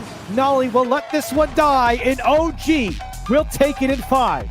Sometimes it has to go 5, but OG still find a way to claw their way to victory against a dominant Shopify Rebellion offense. And JNaps, who clearly gets the Hootie heat check for this week, has been excellent in this series, and just when they needed the most, he steps up and closes the deal. Yeah, this was a great series from JNaps. I thought Calm looked great near the end as well. And really, I mean, everyone from OG looked fine. There was never felt like they had a weak link here. And their defense was so disciplined. I mean, you could talk about the offense all you want. That we definitely will, I'm sure. But defensively, going up against Rebellion, they had to stay patient. The communication had to be perfect. And you saw there was never too many moments in a 5-game series where OG felt like they were panicking on defense. They might get a little disarrayed, but they were never panicking. And that's so important when you go up against a strong offense like Rebellion. I think the one negative you can maybe put on OG and their performance in this series, Corelli, was the amount of time they spent with possession that didn't lead to any midfield presence. They had been working for a clear. They had been working on multiple touches to really reestablish their baseline at the midfield, even in game 5, where it looked like Noli was holding possession, Calm working through his own corner, trying just to get to the midfield. They were unable to do so. Granted, they get the win, so you wash that away going to the next series. But for a team that has to win every series, this is all must win from here on out. What do you think they need to change in order for their defense to be able to string into a counterattack more cleanly than just relying on those long booming clears that lead to a pass? I personally, I don't think you have to change anything. I think the game plan was executed pretty well from OG. I think that it was clearly working. It didn't get the job here done, but I mean, this is a game 5, 1-goal loss. So it's like, it didn't fall in your favor this time. I think Rebellion played a great series, and I don't think this is like a moment where they have to go back to the drawing board. I am curious what Hootie's perspective is on this, because I know brother was not only watching this series, but also has tabs on everything else happening around the league. Hootie, I heard that RMC also went 5. What else is new? Please tell me what you've been seeing. You're right. RMC, the inevitable game 5, and it was a spooky one. I think Fun was up 2-1 in the series. That's right. So they had to give it. RMC gave it the. Is that a version of a spaceman sweep? I don't know. Either way, they closed out the series in 5. Hoab getting a victory over Incorrect as well. We've got Space Station take down Dignitas 3-0. G2 with a game 5 victory over Gen.G. That was a heater over there. And then, of course, RMC over Fun in game 5. And our match was super, fun as well. You're right. JNaps is absolutely cooking. How exciting is it with all this narrative about 20 years old, it's time to hang it up. 22, you're washed, your bones are crumbling, you're done. JNaps says, I don't care about any of that. Even though he's been here since nearly the very beginning, he is still such a, pivotal piece of this OG offense and really just full effort. And I think that was very clearly on display here. I like what you guys are saying about Calm too. It's these intangibles. It's just these moments where, he finds the perfect moment for a bump. There's a specific play that there's a ball. It's probably, 60% down the field. It's in the OG half, but no one is challenging it. It's just kind of bouncing. Calm drives up to it, drives underneath the ball, leaves it for a teammate because no one is challenging. He's just a free ball. And he says, I'm going to go ahead of the play and disrupt and give you, some space to cook and do your thing. It's just the selflessness from this team. They are so balanced. They are so willing to use one another to transition out of defense, to try to establish some of that midfield presence that Spaceman was calling for. And of course, down on the offensive end, the physical disruption. and passing between the teams. Just excellent stuff from OG. And I think the thing that's so impressive, and I want to ask, it's going to be Calm that we talk with. I want to ask him about this. It doesn't matter if it's a single series or, like we highlighted at the beginning of the show, a season. They can get off to a slow start. They can find themselves in a very awkward or uncomfortable or difficult position, and they just seem like they are never out of it. Corelli, you said it. They're never panicked. They just always have their wits about them, and it's, I have to assume that it's experience with this squad, but I want to hear their take on it as well, because you just can't ever count OG out. No, you certainly can't. And everyone wants to keep making fun of J-Nap, saying he's old and whatever, and he never lost it. Like I don't know where this narrative went or where it came from about like he like lost something. I mean, yes, obviously he's not on his storied G2 roster anymore, but he's still a great Rocket League player. He never wasn't. So I don't understand where that's come from. He's 20. Yeah, he's fine. He's playing just fine. I never understood why anyone's saying that he lost it or anything like that. He's playing great. He makes his teammates look great as well. His teammates make him look great. It's why this team works. The big thing, real quick, Hoodie, that I hope viewers know is that when you get older, it's not that like you lose the skill. Rocket League's a little bit different. There's mechanics, sure, but you don't lose it. It's the mental that gets to you. It's the waking up and doing the grind every day and going through the process. So I hope JNAP stays until he's 30. I hope we get players who realize that you can play till you're 25, 26, 27, because we're seeing it more and more with more esports. Yeah. But like JNAP's being 20, he's just entering his prime. He's got plenty of time. Well, listen, we do have Calm on the line, so let's chat with Calm real quick about the series. Calm, thank you for taking some time to chat with me today. Congratulations on your win. All right, so I've been asking a few different players this. Some of you guys that have been around for a while, uniquely positioned to answer this. But talk to me a little bit about league play. You experienced it in the past for RLCS, and obviously this is kind of a condensed format. We're running through it in a month. But what is your opinion about league play now, having experienced both the open circuit and a league play format? Yeah, it's interesting. It's different for me because I wasn't actually in RLCS. I was in RLRS back in the day. Right. So I never got to play quite in the very tippy top league. But no, I like it. It's a nice change of pace, I think. I don't know if I would prefer it to the standard format, but what we've had the past couple of years in the open circuit. But I think it's a nice change of pace for sure. Absolutely. So you guys kind of got off to a slow start in the league. The first week is 2-4. Next second week is 3-3. And of course, we're hoping that you guys can continue that trend. But what do you think changed from the first week to second week, or just some plays go your way? I know there's been plenty of game 5s as well. Is there anything that changed from week 1 to week 2? Not too much in particular. We're kind of using this as a tournament to try out some new things. We're not taking it too much to heart if we have any losses or anything like that. It's just trying new things out, getting ready for Worlds is our mindset here. But yeah, no, it's been good so far. Happy with how the boys played in this first series. Absolutely. So I do want to ask one final time, a slow start in this league. We also had a similar trend in RLCS where you guys kind of got off to a slow start as the league opened.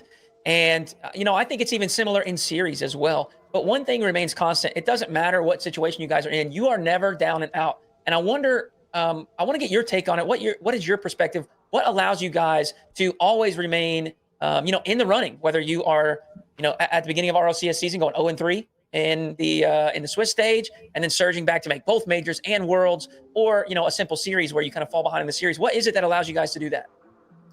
Yeah, I think our experience really speaks to that. We've been doing this for many years, all of us. I've been down 0-2 in more series than most people have played in. So I'm used to being in that position. I've lost many series. I've lost a lot of matches. So I just know what it feels like to lose, and I know it doesn't surprise me. It doesn't get in my head. It's like we lost 2 games. I'm not going to get in my head about it. Like, I've lost many games before. I'm going to lose more games in the future. So it's just about taking it one game at a time from there on. I love that, man. Well, congratulations on a great start to week number 3, a big week for OG, trying to clinch a spot in that playoff bracket. By the way, I do think that y'all secured the 6th place at the moment. So congratulations on that. Calm, thank you for taking some time to chat with me. Best of luck in the remainder of your matches. We are going to take a short break after this interview. We'll be back with some more Rocket League action.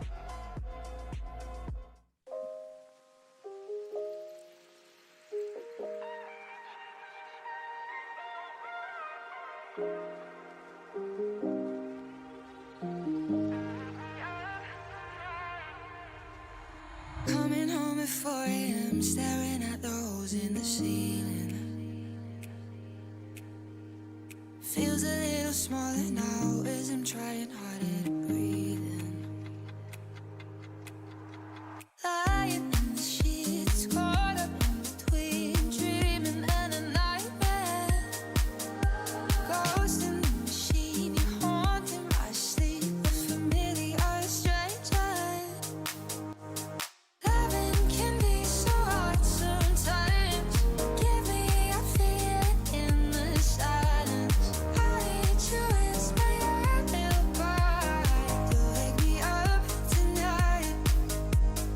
Nothing I change to make me right. Trying, but there's nowhere to hide. So I need you as my alibi to wake me up tonight.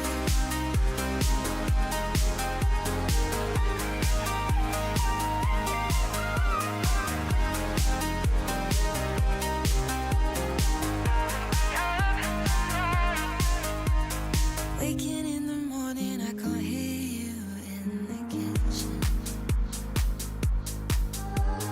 Nothing feels right, and on my bed can't make me fit in.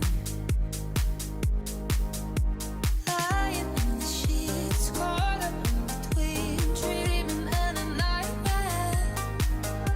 Ghost in the machine, you're haunting my sleep, a familiar stranger.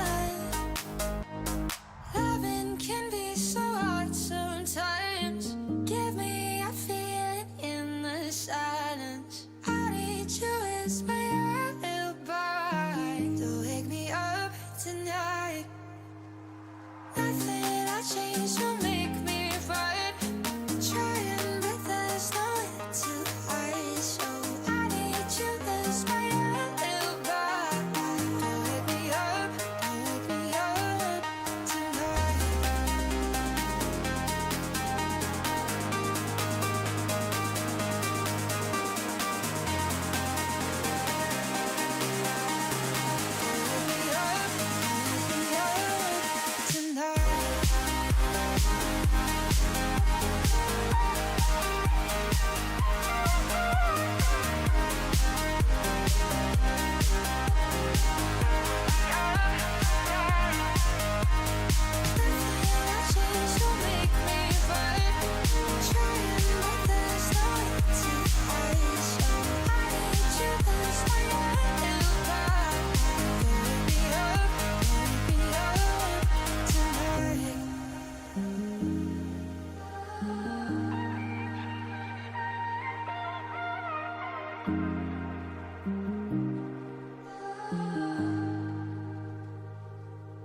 Lost hope, changing tides.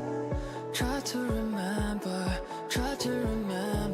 spaces open wide and nothing but embers, yeah. So perfect days falling from behind, still clutching on your hands tight. Now I'm alone with the warning signs. Just feel it slipping under so quiet. Hold your breath, it's a deep dive. Stood at the edge as we're so tight, rust in our eyes. Just feel it slipping under so quiet. Hold your breath, it's a deep dive. Stood at the edge as we're so tight, rust in our eyes. Can't stay so high.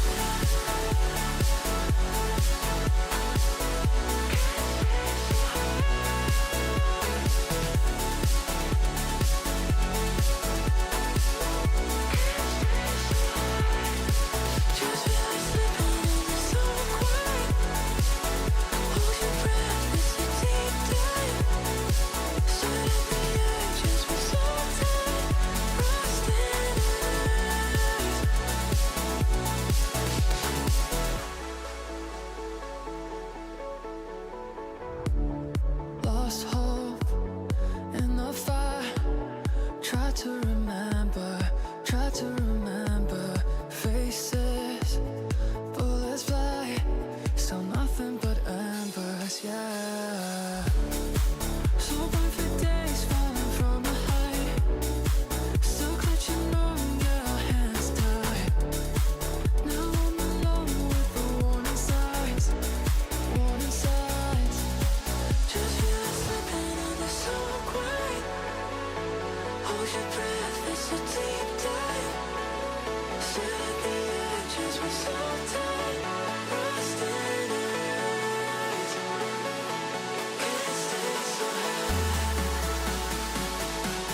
Welcome back to Shift Summer League. We just concluded our first round of the day. We've got 2 more matches on the way, and we have, as I said at the top of the show, a banger lineup for today. Next up, Spaceman, we have G2 versus Space Station Gaming.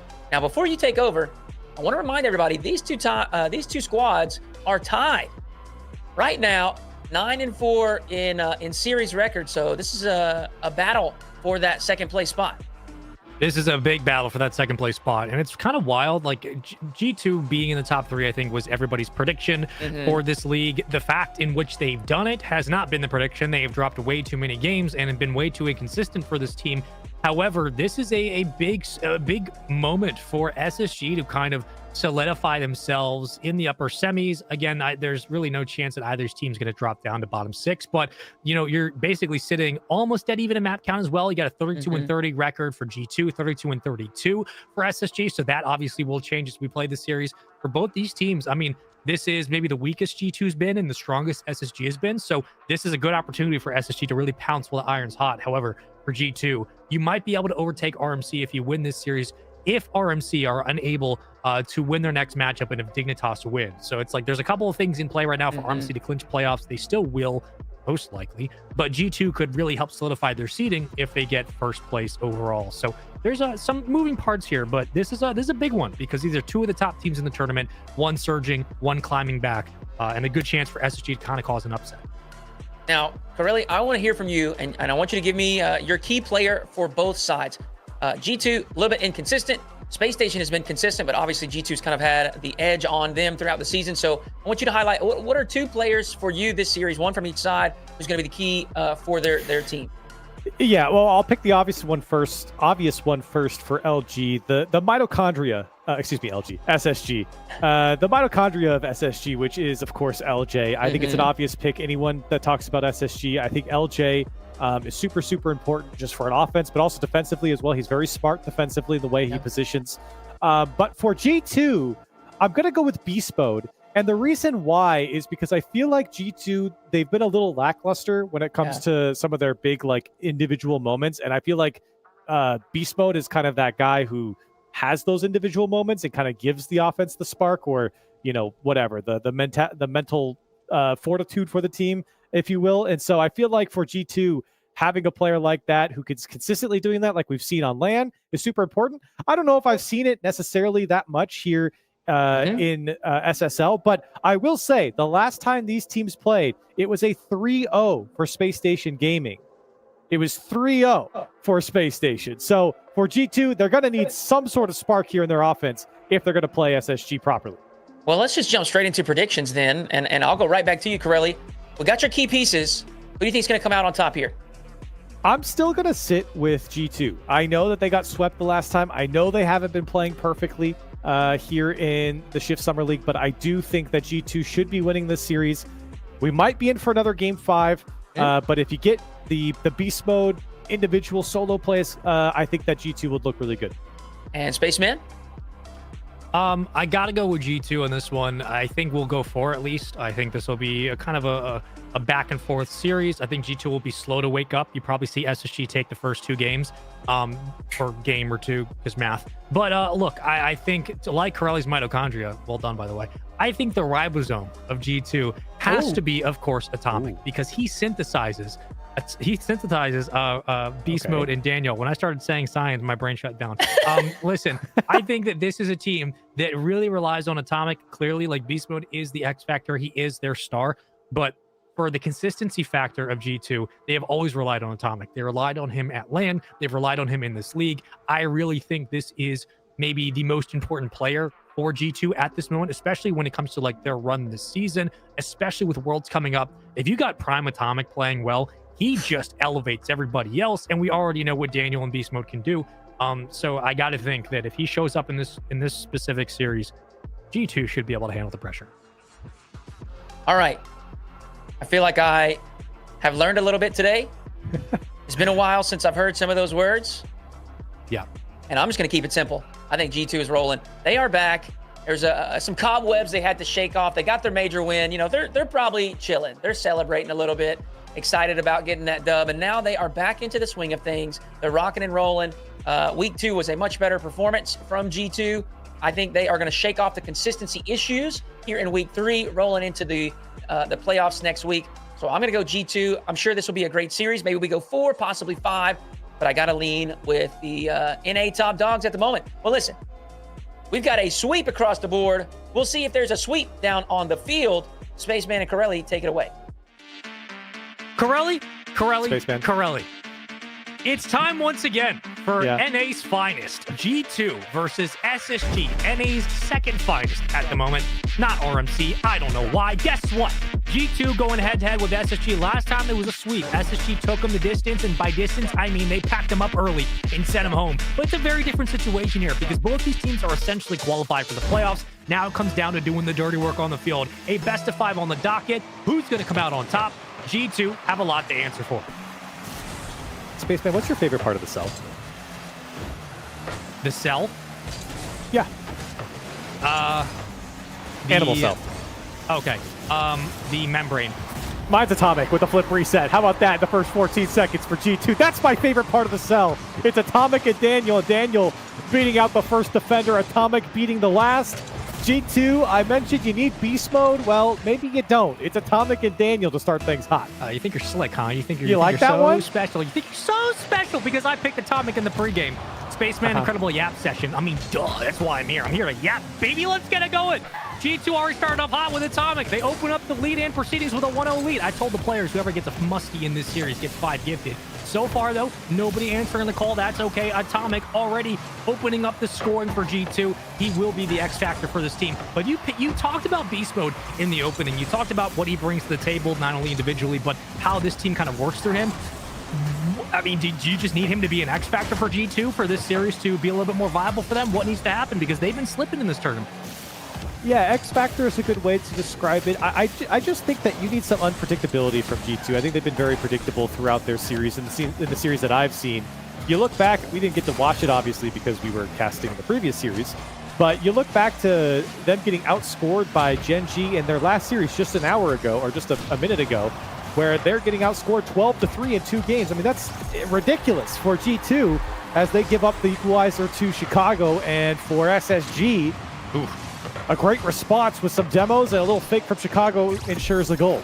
Yeah, that clamp from LJ really just helped put this one away. Tie game already. Plenty of time on the board. Welcome into the second series of the night. All best of 5s, but the most important week because playoffs are next week. If you're in the top 4 like these two teams are, you're just fighting for seeding, fighting for your right to stay in that spot because you don't want to have to do the heavy math down below with other teams making sure that they secure their spot in the top 6. That's where the money is. That's where playoffs matter. Everybody else knocked out. We'll see you next time. Already a response from SSG. Daniel through the corner. Going to pick up a corner grab. And with that, plenty of boost to be able to work the offense back to the midfield. Loses the 50, but Atomic will be there ready and waiting. The defense from G2 already getting hot. Good work from G2.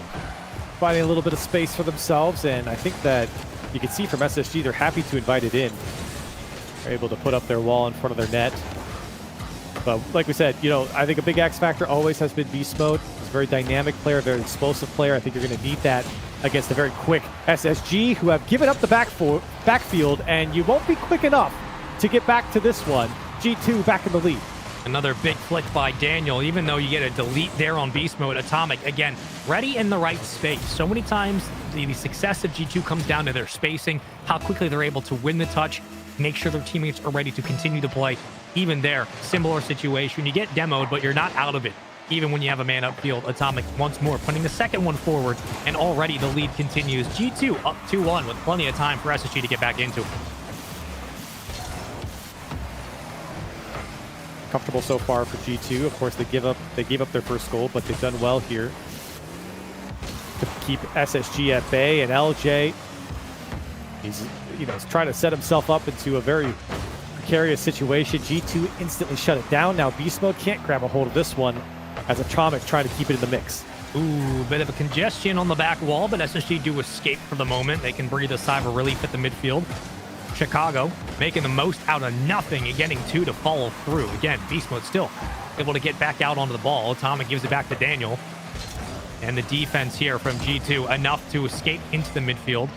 They'll get a possession out of it. Chicago ready for the clear. Now up to SSG to make the most out of this touch. Hoxer and G2, or excuse me, and SSG. Not really the most threatening offense at the moment. I think G2 haven't really been tested too much since the initial goal. Here's Atomic. He's trying to cut this one off. He left it for beast mode. G2 looking for space. And they might have found it here. Daniel needs another one as he needs help from Atomic. He's coming in. Beast mode waits this clear from Hoxer. I think the theme for G2 in the Shift Summer League has been a bogged down offense. They have been very slow on their rotations. Upfield, Daniel causing a bit of problems, but clearly not the same speed of G2 that we were accustomed to seeing both at the Major and overall in North America. Crelly, it does feel like this team, again, granted, still in the midst of a longer break between Worlds and the last Major, but this team's still kind of getting the iron going and working through the rust as they've been on break for a while. Certainly, but they've been here playing these games at least every Tuesday and Wednesday, so and I'm sure they've been practicing as we inch closer and closer to Worlds. These are the types of teams they're going to be playing. And with 40 seconds left, G2 looking to close this game out. 7 shots to their name to the 5 of Space Station, and it's been very back and forth since the scoring in our first 3 goals, but G2 looking to finish this one up in the final 30 seconds. Luckily, you got Beast Mode with a full tank just in case an errant shot goes their way. Challenged immediately. Hoxer couldn't hold on to the ball. Daniel will be there as well. He's going to go in pursuit with this one. Steals it away from LJ. Atomic just out in front. Chicago puts it forward and through with 10 seconds to go. It's a tie game. And that's a welcome goal from Space Station. LJ tried to carry this one, but Daniel broke it up. Chicago collides with the player midfield and still is able to stabilize with 37 boosts left in the tank, I might add, to get the double tap. 10 seconds left, and Space Station given a lifeline. It's some of these looks where you don't expect that to be a pretty quality shot, but SSG still make it work, and G2's defense not really there to shut down the attempt. Atomic trying to keep it up.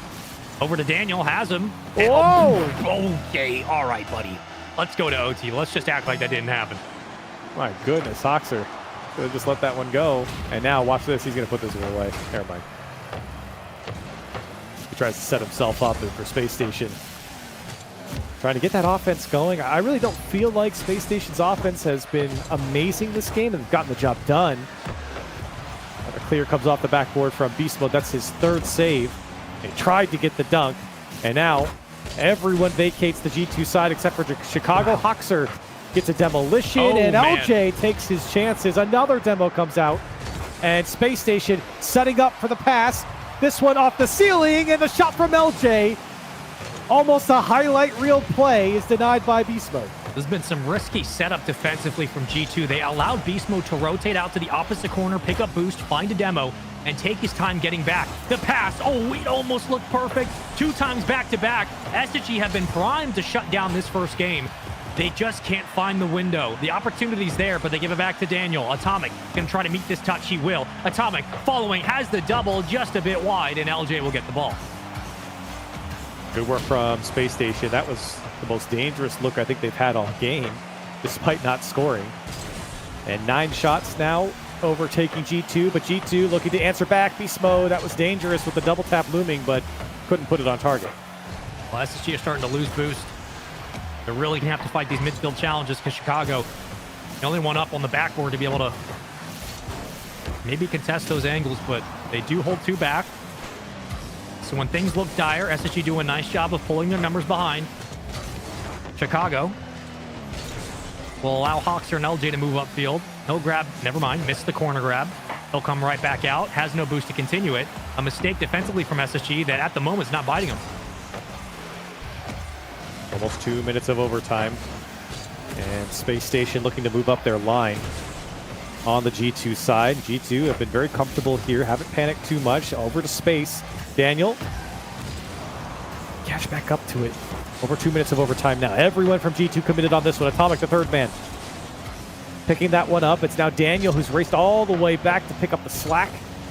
And that counter from Space Station just not fast enough. And right now, SSG are set up on every angle laterally. They can absolutely close the deal here, and they do. Chicago was waiting for the angle. He puts it netward. Daniel immediately clears it out to LJ, but already Chicago understood the assignment and finds the Game 1 victory. I mean, Beast Mode, he stretched out for that one, but great work from Space Station, really showing their teeth, I think, in this overtime and near the end of regulation. They were a little bit slow to start. Didn't feel like they were testing G2 enough, but they really came alive. 11 shots. And you could see the demos. I think was a big thing to call about. Hawkser with 7, 10 in total for Space Station Gaming. That is a very scary proposition for G2. They'll have to think about this going into Game 2 because the demolition game, as we know, I personally, Spaceman, feel like it'll never go out of style. I don't think we'll ever evolve past the demo meta. I think it's too strong to remove players out of the game, even for those 2 seconds. You get a JNAP's hat trick a couple of times. Now you get a Chicago hat trick. The former G2 boys really showing up here today in week 3. But as G2 started to move their possessions more laterally, we saw it with Atomic playing towards the sidewall, allowing Daniel to move upfield. Once that started to happen, SSG adjusted. They pulled their defense back. And then when they started to pressure Corelli, they did a really great job of challenging on ball laterally, pushing the defense of G2 into the corners. You got LJ picking up that initial assist, throws it back center towards Chicago, waiting for the pass. They did a nice job of adjusting, and SSG really reaped the rewards. We talked about this team not really being able to move up their line to the midfield. Well, in OT, they did a very good job of countering what G2 wanted to do, and they find the victory there. So a great start for Space Station, who 3-0 G2 the first time they played in the Shift Summer League. And trying to have a repeat performance. Hoodie set it up nicely. Oh, man. How important this game is that one rings off the crossbar for both teams to separate each other in the top half of the rankings. And right now, Space Station feeling a lot of pressure as Atomic's trying to dunk it through. The tap in from Daniel is there, and G2 finally are able to break down Space Station. This is a little bit more accustomed to what we've seen from G2. Atomic 1v2ing his way towards the net, causing all kinds of problems, and luckily, the crash in from Daniel. A 1-0 lead for G2, but so much time on the clock in a very important series. Very important series, and Daniel has options here, but instead LJ forced him to take the challenge, and Beast Mode will take another challenge that pinches off into G2's corner. For G2, starting off on the right foot, not starting from behind. You put the pressure on Space Station, and that's where opportunity may lie for G2. Brought down by Daniel here, and a shot on target. Can't follow it up. Hawkser saves the day. It's some of these possessions from G2 that will absolutely kill a defense. How quickly they get back in for a shot. SSG have to be careful with their clears here. Ball control, one of G2's strongest attributes, as Beast Mode will try to get it back to the midfield. He'll continue to follow. The pass to Daniel is absolutely absurd. Back to Beast Mode, looking for just the smallest touch to send it on its way. The defense of SSG able to hold on. Daniel, he has been turning on this ball so much, and it might pay off here again. It's another Space Station player streaking across the net to make a save. And G2 are really amping up the pressure. It's Atomic for 2, and G2 double their lead. No backside support once the demo clears. Daniel wins a massive 50. Atomic can absolutely send it. Nice job capitalizing on space from G2. They're starting to get it going.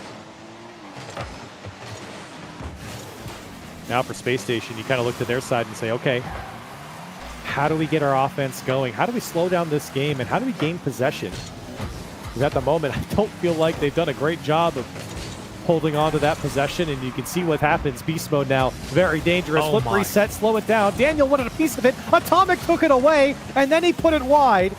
Space Station lucky to not give up their third, and now LJ back the other way. Couldn't get the air dribble bump. And another shot blocked by Atomic means Space Station, their attack slowly fizzling out as G2 try and get their bearings. Yeah, but they know exactly how G2 want to play. They want to stretch this laterally and force the boost management to become a problem from SSG. LJ just a bit wide. Daniel's going to follow suit. Back to the midfield, down to Atomic. Atomic going to pick up and carry all the way to the backboard. Atomic looking for the double, and he's going to get the cleanup from Daniel. It's a counterattack from G2, and a very big 3-0 lead. Boy, oh boy, this one's getting ugly, and it's getting ugly quick. Atomic with way too much space and way too much time to drop this one down to Daniel. And for G2, they are eating up Space Station in game 2. It is 11 shots for G2 to the 3 of Space Station, and Beast Mode hasn't even broken 100 points. I mean, SSG's keeping pace. Can't put any shade on their name at all, but G2 are really waking up. And they're playing the style of Rocket League that they love so much. That lateral movement, long passes downfield, and the quick passes, especially at the goal line, that can really break down the defense when you're not expecting maybe that extra pressure. Hoxer to Chicago, backboard, back wall, I should say, LJ. Threw it right at Beast Mode's face. He handles it. Caught once more by SSG. Fighting through it is SSG. Centered is ready. Chicago will have to take on Atomic, and he'll win it for now. But back into the hands of Daniel. And I mean, this game has been brutal for Space Station, and they had just been slowly bleeding out throughout the entirety of it. They haven't really shown a lot of offense. This is what I was worried about in the first game, because the first game was kind of weird. It didn't feel like Space Station was putting on that great of offense, but they were still getting goals. Now they're having the opposite effect as Hoxer goes for a psycho. You're not getting opportunities, and you're not scoring, and the offense isn't threatening enough. The shot comes out again. Space Station have got to get going. You talked about in game 1, Corelli, where SSG found success were in those demos. Unfortunately, they're getting demoed on the other side of the ball here. G2 more than happy to play physically. It's worked. Another win by Atomic. Beast Mode, I think that's off target. It will be, but still a valiant effort nonetheless. And how many times have we seen SSG try to grab possession on their own side of the field, and they're losing it to G2? I mean, G2's all over them. Oh my goodness. Less than a minute to go. People are missing the ball on the Space Station side. It's panic. Here, chaos. As this one popped up. Hoxer's got full boost here, so should be able to get over it and carry it to the corner as he does. But a 3-goal lead feels insurmountable for Space Station. The ball control, the touches, and the positioning from G2 is second to none. They are just manipulating every single angle that SSG are trying to work out of. Beast Mode underneath. Chicago finally gets it clear. Is it enough? Back wall, Atomic. Okay, friendly rule 1, why not? To Chicago. Daniel can't get there. Chicago wide. Hoxer back to LJ. Slow it. Can't play it. Atomic will find the clear. I mean, that was a really good look for Space Station. It didn't really matter. I don't know if they'd get back into it, even with the 12 or 13 seconds left on the clock. But for Space Station, you know, they got to go back to the drawing board here. They end up with 8 shots, but a lot of them came right at the end there. G2, man, they just look so good. They did not let Space Station out for free, and their attacks were lethal. You could see it in the demos as well. Only 3 demos. Hoxer had 7 by himself in the previous game. He has 0 in game 2, so without that physical play, it seems like Space Station can't break down G2. And it feels like the majority of the touches from Beast Mode, from Daniel, both putting up 44 in this game. They come in the other corner, right? They show up on the other side of the field when they're just kind of toying with the defense. They're winning in the pocket. They're taking away pretty easy 50s that SSG would then use to convert into a counterattack. They're really manipulating how the defense likes to attack the ball. And those small 50s, Corelli, by winning the first touch, by winning those possessions, it's so tough for a defense to be able to counter to that when they can't even get a hand on the ball. I mean, how many times in the last minute 30 were we watching Beast Mode or Daniel just play with their food, constantly winning space from there? I mean, you shut down the game if you're G2. You have complete control of all the spacing. That's going to be the big factor for SSG. Can they hold on to the ball, and can they really lock down some of those touches? And that's what it felt like. I mean, that's absolutely right. The game was shut down by G2. It was just nothing that Space Station could do. So now you go back into the next game, game 3. 1 apiece in this series, and for Space Station, hopefully a new game plan, as the last one did not work. Interesting kickoff strat from G2. Beast Mode almost made it work. Is this the same G2 from game 2? Or are we going to get a game 1 SSG? What will the challenges look like? As Daniel's already up for it. Off the backboard. Hoxer very carefully tries to get it into the corner, but yet again, the extra challenges from the boys in blue. Too much to handle. Daniel, only one on the back line, will be able to take this. Almost gave it away, but Chicago's there. And for Space Station, they cannot give up the first goal. They can't give up an early goal. They've got to find their offense. It's just G2 again, smothering them here in this game. And despite not scoring, Space Station very slow to break out, forced to take challenges, but this is an opportunity here. Hoxer lets it go. Follow up from Chicago as a pass. This one getting away from them a little bit, but LJ can't get back on top of it. For G2, happy to see this one go to the wayside. If you're SSG, you really have to find a way to contest G2's touches at the midfield. You can't allow Daniel or Beast Mode to get this much space to manipulate how they want to approach a different look at the net, maybe a shot, a pass, a demo, off-ball offense, doesn't matter. SSG have to stay at least involved, especially in these long touches as they're doing now. Hoxer looking for the double just to clear it away. LJ will get the call. LJ juggling all the way to the net. Chicago going to let it come back just a bit. We'll keep it on the ground. There's the pass. Got LJ downfield. Hoxer calls his own number, waits, holds the reset, goes for the bump, but can't find it. Some good looks there from Space Station as everyone pulled off for a second on the G2 side. Double come in now from G2, but they're going to make it work. Atomic to the backboard. Almost put it in off the post. That would have been a crazy angle from Atomic. And now LJ trying to answer back, but denied by Beast Mode. Hawks are ready as well at the midfield. He's got no boost, though. Just enough to get a hand in front. Into the corner. Certainly G2 will be happy about this. Got a lot of boost to work with and plenty of space at the midfield. Atomic easily takes it away. SSG finally get out in front to collapse, trying to sneak it forward. Chicago got a hand on it. Traffic jam in the corner, but SSG survived the assault and back in front. There's just no threat from SSG. Almost like there's no urgency to go downfield. And a lot of these long air dribbles from G2 are going uncontested from Space Station. And credit to G2, they're finding each other in space, kind of playing to the weak side over and over and over again. And Space Station, they haven't been bit for it yet, but G2 are finding a and that ton double of commit space. might hurt him. You get a bump on the goal line. Luckily, SSG do recover in time. LJ on low boost. It's going to be up to Hoxer here. He actually gives it to Chicago. LJ grabs something just to help out. He's going to be the only one near the midfield to really keep this play alive. It feels like we're just waiting for the G2 offense to find the angle that works and to really abuse the space. You get one demo in the net, pass to LJ, immediately challenged by Daniel. But Space Station's doing a good job of locking in G2 here. This is shaping up to be a half chance. They've got G2 in a tough spot, but everyone having to rotate out. Still an opportunity, but that demo might slow things down and G2 get out. Avoiding a lot of these small clips that kind of throw the lane into chaos. Something that worked in Game 2 for G2 is not working in Game 3. Massive credit to SSG, how they've been able to adapt defensively. Here comes Beast Mode. Another chance. LJ sends it away. Daniel, teardrop. No challenge there. LJ gets it out again. Chicago, maybe looking for the bump. LJ still going. LJ trying to find the double. Back and forth we go. Nobody finding the opening goal. 11 shots from G2 and 7 saves from Space Station. Kind of tells you the story. Space Station sitting at 6 shots. But for G2, they have been knocking on the door, and they have certainly looked the more threatening team.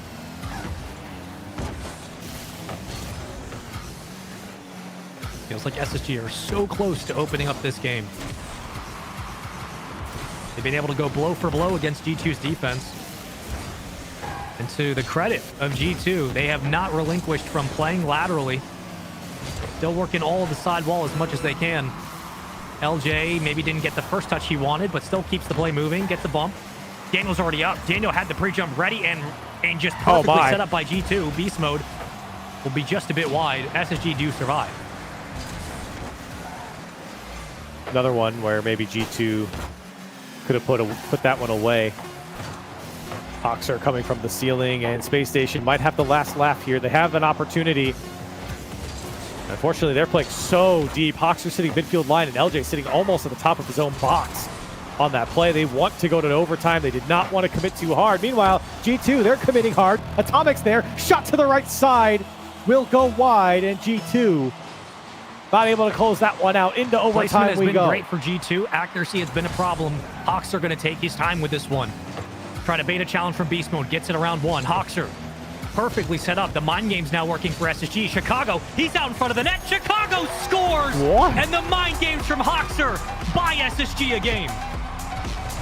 So smart from Hoxer. He goes up over the top of Atomic, which just gives the ball a chance to stay in the mix. And Chicago's there to put it home for Space Station. Well, they get away with this one. It was a game where it felt like G2 were all over them, and yet they come out with the 1-0 victory. I mean, that's just perfect kickoff strat, perfect execution in overtime from Hoxer. He knows exactly what he's doing. Look, if G2's going to send full house on every challenge, the moment you get them just a little bit uncomfortable, a little bit second guessing of how they want to approach the play, then you attack. Then you start to move your numbers up. Hoxer, the highlight in overtime, wins a big challenge for the corner on Atomic. Chicago understands the spot he's in. I mean, again, it's like, it's stuff like this where SSG, they have the number. They know exactly what they need to do against G2. It's kind of similar to what we saw OG do in the last series against Shopify, where like Com sets up the play, JNaps closes, Hoxer sets it up here. Chicago, the only one to score in game 3. Yep. Nicely done by SSG. And I pointed that out last week. I really feel like Hoxer and Chicago work really well together on Space Station. And I think actually it's really LJ filling in on a lot of the gaps in Space Station. That's why we always talk about him being so smart. It's because on both sides of the field, he's positioned so well, and great players always position well. They put themselves in these opportunities to have those great pop-off moments, as we always call them. So for LJ and for Space Station, they get the job done, and now they put G2 on match point, up by a single game, and I don't know, Spaceman, we could be staring down another game 5. It feels like we're headed that direction, but SSG have made some really wonderful adjustments in the last 2 games. They've worked through some of the demo issues. They have really fixed some of their spacing, and their defense has stood the test of time. Here comes a musty from LJ, going all the way. Daniel on a pass to beast mode. G2 offense not letting up by an inch. Here comes Daniel. Perfect handoff for a 1-0 lead. Yeah, it's a perfect handoff, and what you would expect. Daniel over to beast mode. Beast mode takes a controlling touch, freezes Hoxer, and beast mode pops that one up. He gets help from Daniel. G2 magic down the field and perfectly in sync, up 1-0. As good as Chicago and Hoxer are, it's the same thing with beast mode and Daniel. Everybody knows it. When they're working in tandem downfield together, not many players able to stop that power. Atomic through the corner, no redirect. Beast mode will not commit. A lot of open space in the midfield, but SSG will take advantage. Hoxer just keeping the play moving. Daniel gonna have to burn all of his boost. Can't even hit the reset. And a back touch from Chicago boots it into the corner. And for Space Station, I really feel like they need to bring the ball down and force G2 to challenge them instead of booming the ball down and trying to beat them in the air. It's not that they aren't fast enough, but I think that G2 is just too well positioned, and it doesn't matter how fast you are at that point. And you literally have sample size from the last OT. You brought the ball down, you got some mind games going, and you won. You never know what happens when you slow the game down to a crawl. Chicago has LJ to help. LJ, never mind, leaves it to Chicago. Gets some boost to help. Feels like there's a lot of space here where SSG should be able to bring this ball back down, but they're giving it to G2 to do what they want on the sidewall. Pass to beast mode, not going to happen. And back the other way we go. And I know Hoxer kind of had to take that handshake there and just play it downfield, but those are the types of balls here where they're just peppering the backboard. And I mean, I think they're lucky that Chicago even gets a second touch there. I don't know where G2's been. In fact, they might make me eat my words by almost scoring that one. And it really just comes off the back of G2 not being up to par there on that play, but in a general sense, just throwing it to the backboard over and over again. Good teams like G2, they're going to have that covered. Oh, man. Got to come up with something else. Huge win on the sidewall from Hoxer. Still no boost. Still being a nuisance. SSG offense starting to clamp down to the midfield, but Daniel's over one. Crossing pattern looked pretty great. Execution just not quite there for G2 to start. Game 4 of this series, a 2-1 lead by SSG. Not slowing down by any stretch. Over to beast mode. Oh my God. That redirect is absurd. Put that one in the top 5, baby. He's backwards on the ground almost. Oh my gosh. What are you going to do?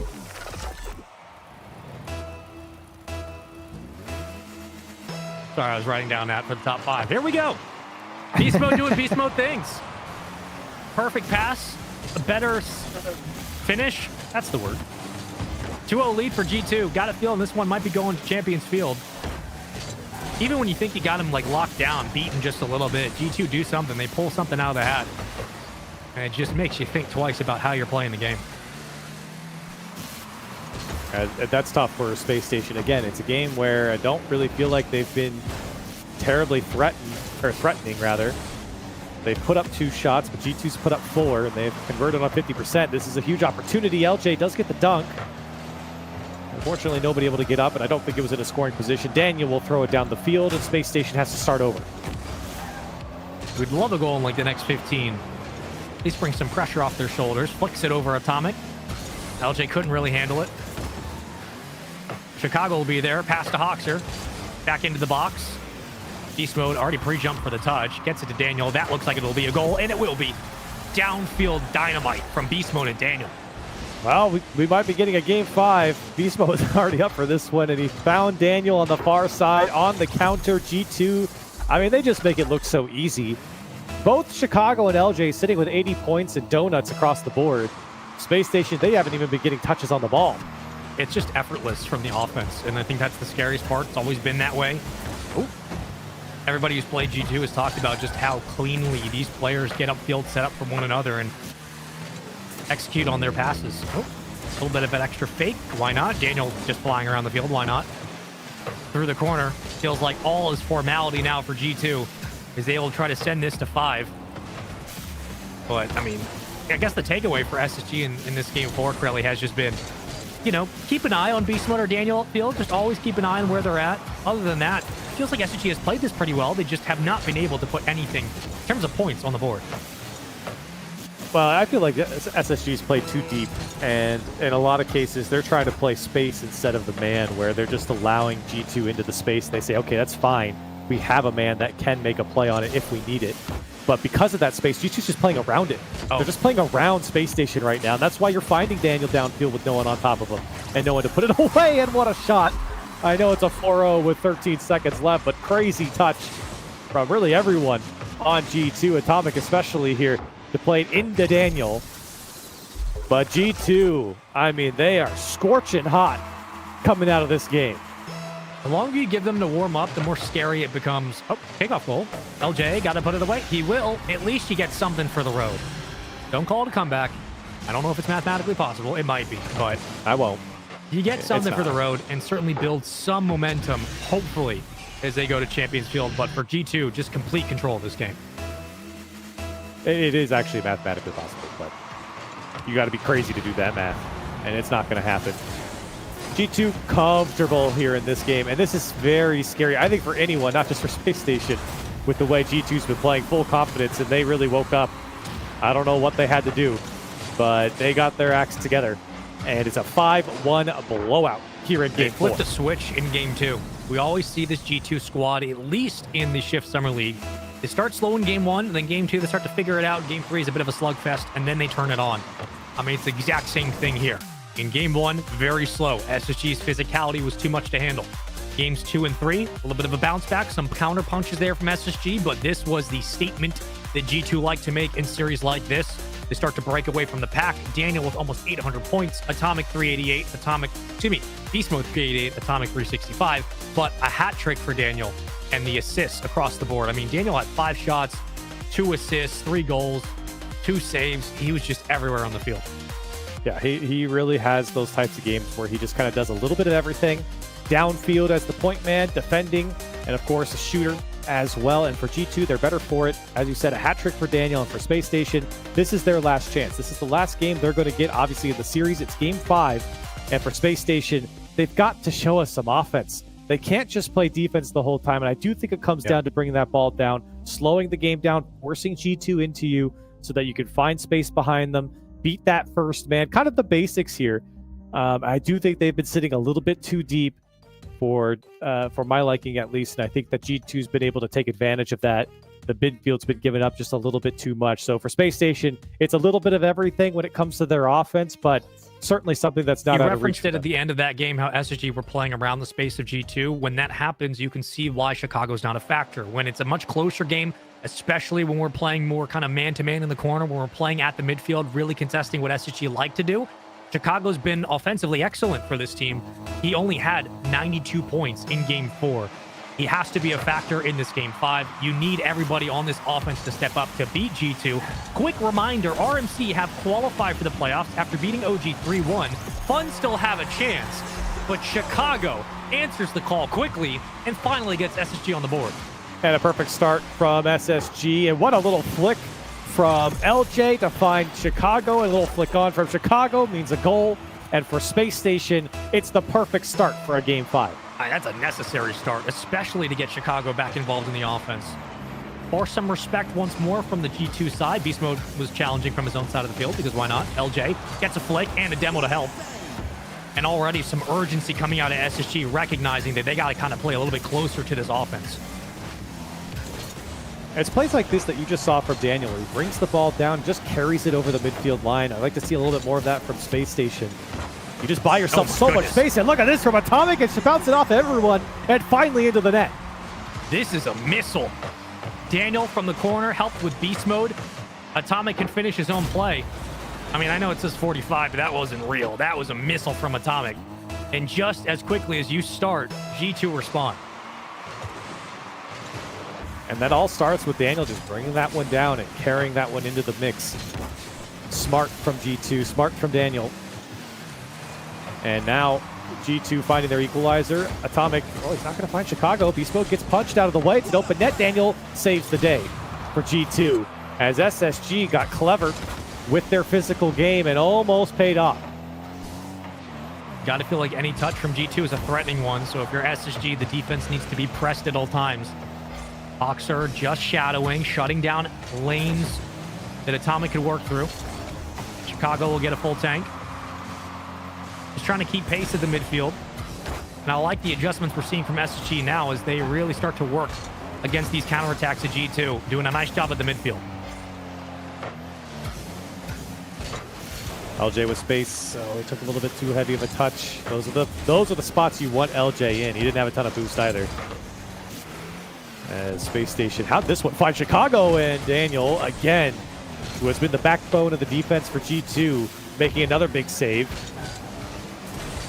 As Space Station, they've been getting closer and closer, but G2 puts them right back on their heels as Atomic will try his luck against all of Space Station. Daniel's still fighting. He got Beast Mode ready, and I think Atomic just behind. Hawks are not going to get it out for free. I mean, Beast Mode didn't even pass to boost. He was just waiting for his chance to strike. Into the corner. How do SSG respond to this? Got one in the midfield. Got LJ challenging. Beast Mode just out in front. Still moving. Finally, Hawks will get the hand on the ball. Into the blue half we go again. Chicago and SSG need to find something. Got half a game left. It's just been Atomic who's been threatening. 3 shots to his name, and that's all of G2's shots so far. This one comes out. Shot on target. LJ puts it home. At Space Station, they were fishing, and they pulled up a big one. Had one. to keep the offense up for more than just one look. Chicago with a massive 50. LJ right on target. You get an assist from Chicago, it doesn't matter. That one's going in. It was actually Chicago who put that one away. He got the little tip of his car on it. But it was LJ's shot, and it was good either way. And for Space Station, a welcome goal. And into the lead they go. I feel like if you smell blood in the water here for SSG, you continue to pounce if you're able. A lot of time on the clock still. Daniel had one reset. Both committing. Okay. G2 a different look here. So Atomic taken away by Chicago. Back and forth we go. Low boost here for G2. They can still make the most out of it and easily taken back. Chicago doing a nice job defensively. Chicago, I think Hoxer kind of hesitated. He might have been able to beat Beast Mode to that ball. He stayed on the ground for so long and eventually side flip. Space Station trying to keep up the pace, and G2 getting the better of them right now. It's clear they look more comfortable when they play man-to-man. They're not giving G2 the same space they were allowed in Game 4. When that happens, SSG are a very scary squad to play against.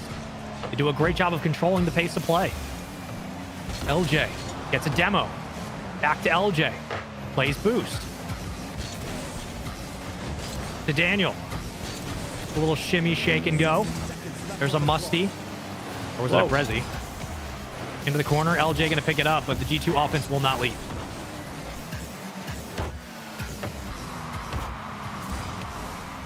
"50 seconds left. I think for G2, they are also fishing. They're just waiting for Space Station to make a mistake as they kind of throw it into the backboard. They throw it into the corners. Now the demos come out, but Space Station have prevented the counter. Now more demos come out. And Daniel and Atomic, I think, got tied up on who was going to go. You're less than 30 seconds. Here comes Hoxer. Space Station looking for something, looking for anything. And G2 are not letting them in. Yeah. You get 2 demos, but no presence at the midfield. G2 wanted to convert this more quickly than they have. Daniel, pass to Beast Mode, immediately cut down. A phenomenal hold at the midfield by SSG. The demos don't even matter. Now you got to go the length of the field. Beast Mode out in front. Daniel still carrying. Oh, and he gives up possession. Beast Mode sends it on its way. Oh my gosh! Over Hoxer! Are you kidding me? Another highlight play from Beast Mode, and this time a little flick on over Hoxer. He was stuck in the mud. He couldn't believe what he just saw. Beast Mode saves the series for G2. I can't keep getting away with this, man. The SSG defense at the midfield held them for 2 minutes. They took away every space available. They worked through the demos. Beast Mode once more. In the OT we go. It's G2 trying to close the door on this series. That's the second one he scored like that. Remember, just a couple games ago, he was the one who scored that crazy flick on from the midfield while he was upside down. The back of his car, or the underside of his car, was facing straight up. Those are the individual moments I was talking about with Beast Mode. Here comes Daniel, backboard, tough angle, couldn't find it. Atomic for the win. Turned away by Chicago. Still alive though. G2 not going to leave the zone for free over LJ. Beast Mode sets up for Atomic. Atomic can't handle it, but Daniel can. Of course he can. Wow. It's the man once more. GG's all around. And a 3-2 win for G2. And what a win from G2. Talk about Beast Mode. You talk about the chaos that they created in front of the net, but boy, oh boy, if I'm on the Space Station side, they were seconds away from closing this one out in regulation. That's a heartbreaker of a loss for SSG. You had it all the way down to the wire. But once more, G2 just too much to handle. And even there, Beast Mode waiting upfield. It was a mishandle by Daniel. He gave away possession, Carly, but Beast Mode was ready, puts a floater towards the net, and LJ was just stunned. I mean, how do you make that read in close space? I can't believe G2 do it again. It's a great question. How do you make that read? And how do you react in that final goal when you're Hoxer and you're on the goal line and you're doing everything you can to ensure, hey, I'm in front of the net. I have boost. No way is this going in. And it still happens. For Space Station, they 3-0 G2 the last time they played, and now they go down in 5. It's tough to put that on LJ because the challenge comes in, and clearly Daniel doesn't have possession of the ball. It's like, all right, I'm thinking LJ's challenging that. He's hoping that he can just kick it back through the midfield. If he jumps on that ball, if he just literally jumps once on the ball, it's over. It's on the ground. He challenges. The ricochet goes off the sidewall, perfectly set up for Beast Mode. You literally could not write a better script for G2 to win the end of that game than what just happened. It's not LJ's fault, but it's just that G2 just continuously find ways to win that just shouldn't exist. And for SSG, that's a heartbreaker, man. I mean, that is a way to knock down really the titans of this league, and they just can't close the deal, Corelli. I don't know how G2 do it. And sometimes, you know, you got to tip your cap a little bit and say, you know what, that's a heck of a play from Beast Mode. Not to sound like Chris Collinsworth, but it really was a heck of a play from Beast Mode. And he did that multiple times throughout the series. So it took him a little while to get going, but he definitely made an impact down the stretch. In the end, SSG made a lot of great adjustments. G2 still a tough team to beat. We go to OT for a reason. G2 closed it out there. Daniel with the final blow. Hootie, please get back in here because good gosh, we expect this one to go the distance. And it did, but not like that, man. What is going on? Absolutely incredible series. That was so much fun to watch. I mean, coming down to the wire there, 0 seconds from a 0-second play for G2 to push to OT. So exciting to watch. Listen, we got some other excitement going on around as well. Poab gets a Game 5 victory over Rebellion, who has obviously had a tough start today, going 0-2. We've got Incorrect sweeping Dignitas. That's right. Incorrect sweeping Dignitas. 3-0. RMC, as Spaceman mentioned, during the series clinched their playoff berth. They got a 3-1 win over OG, and Gen.G took down Fun 3-1. So that's what's going on around the other matches in round 14. Of course, we've got one more match to go. And today we're going to have a chat with Sathu in just a moment. But before we get into that, we got to highlight some players here. I know that Space Station ended up falling, but man, I was so impressed with Chicago, especially early in the series, really generating a lot of chances and opportunities, and there to finish those opportunities for Space Station whenever G2 had a breakdown on defense. Not only that, but I think Chicago did a lot of heavy lifting in the midfield as well. You can see some of these replays. LJ, just a bit quiet. I think he just struggled to find his footing. I know, Corella, you mentioned there, a couple of instances where Chicago was full boost with a free ball, or maybe Hoxer in a position that you may wish to get LJ in. And it just felt like he never really got that spark. He never really got that chance to kind of get his game going and get that confidence built. Space Station, a valiant effort nonetheless, but G2, and you guys said it right. They just find a way to win. Even when they're not on their A game, they are all so impressive. They're able, somebody's able to step up, and it may not be the same player each time. We saw Atomic with a couple of big plays, Daniel maybe some defensive plays, and then of course Beast Mode there in the final game with the 0-second magic. This G2 roster is, you just cannot give them an inch, right? As soon as when you have your foot on the throat, you've got to keep it there, because as soon as you let up, they will punish. They will be right back in your face. And that was here on display as they take the series in 5. Just super fun to watch from my perspective. Definitely. I think for Space Station, with that being said, what you were just talking about, Hoodie, even if it wasn't the best game from X player on Space Station, they still got to a Game 5 overtime with G2, the reigning best team in the world, if you will, coming off of the major. So that's good, I think, for Space Station. I think they would have loved to have won this series, but shots like that, as I said to Spaceman just a moment ago, sometimes, man, you just got to say, listen, the better player won that game. I mean, that is a crazy good play coming out from Beast Mode. It's so impressive. I mean, that's you tip the cap for sure.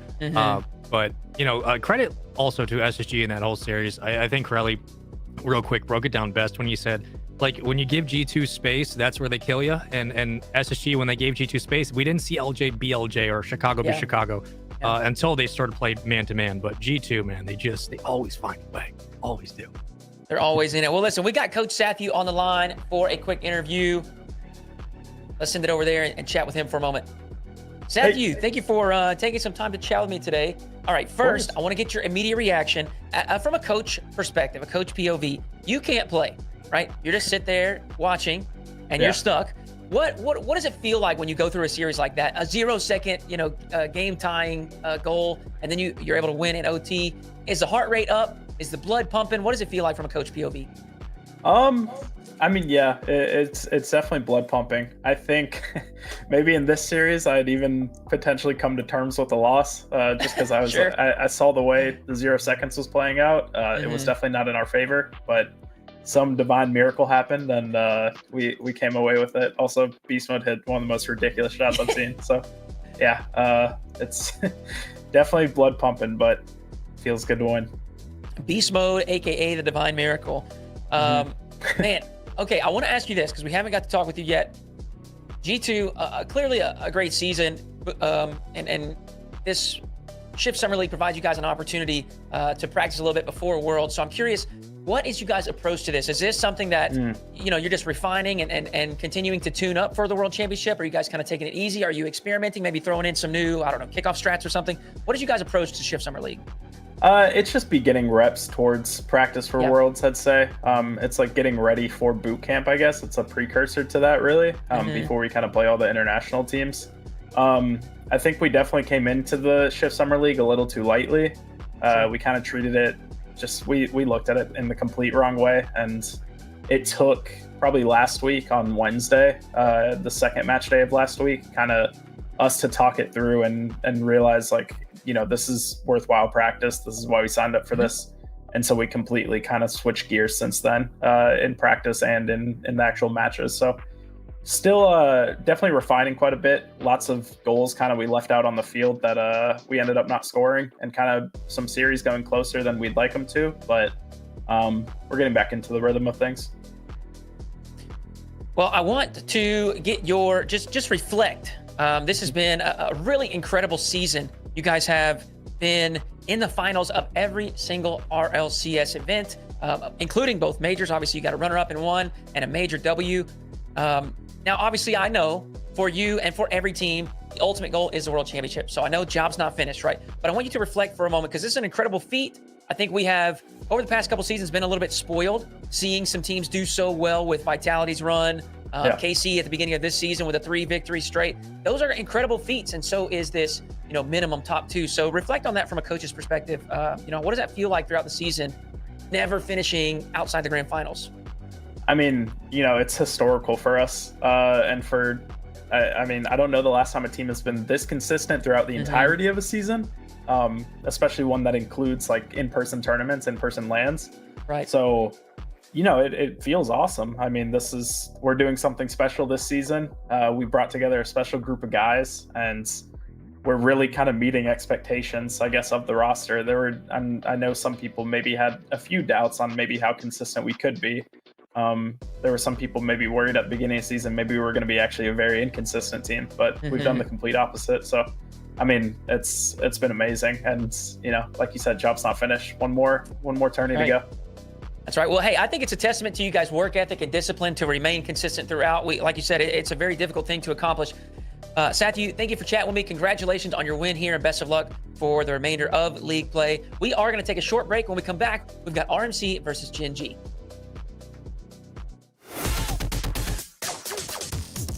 Here comes the hot sauce.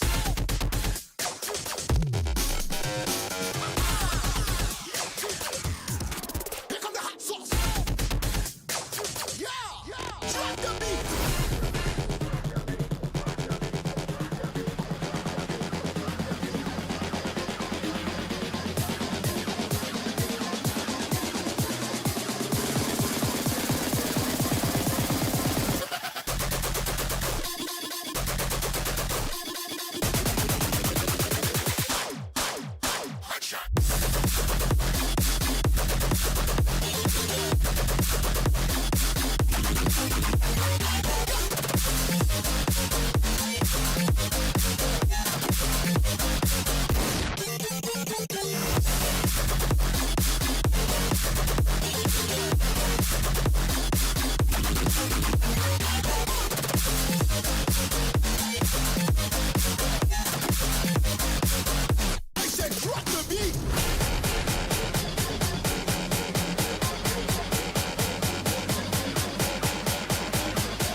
Coming home at 4 a.m., staring at the holes in the ceiling.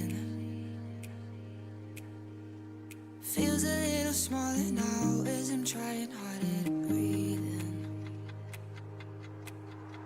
Lying in the sheets, caught up in between dreaming and a nightmare. Ghost in the machine, you're haunting my sleep, a familiar stranger. Loving can be so hard sometimes. Give me a feeling in the silence. I need you as my alibi to wake me up tonight. Nothing I change to make me right. Trying, but there's nowhere to hide. So I need you as my alibi to wake me up tonight.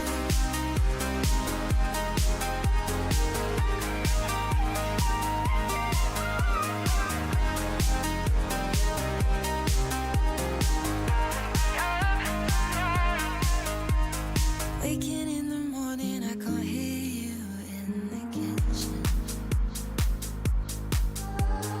Nothing feels right, and on my bed can't make me fit in. Lying in the sheets, caught up in between dreaming and a nightmare. Ghost in the machine, you're haunting my sleep, a familiar stranger. Loving can be so hard sometimes. Give me a feeling in the silence. I need you as my alibi to wake me up tonight. Nothing I change to make me right. Trying, but there's nowhere to hide. So I need you as my alibi to wake me up tonight.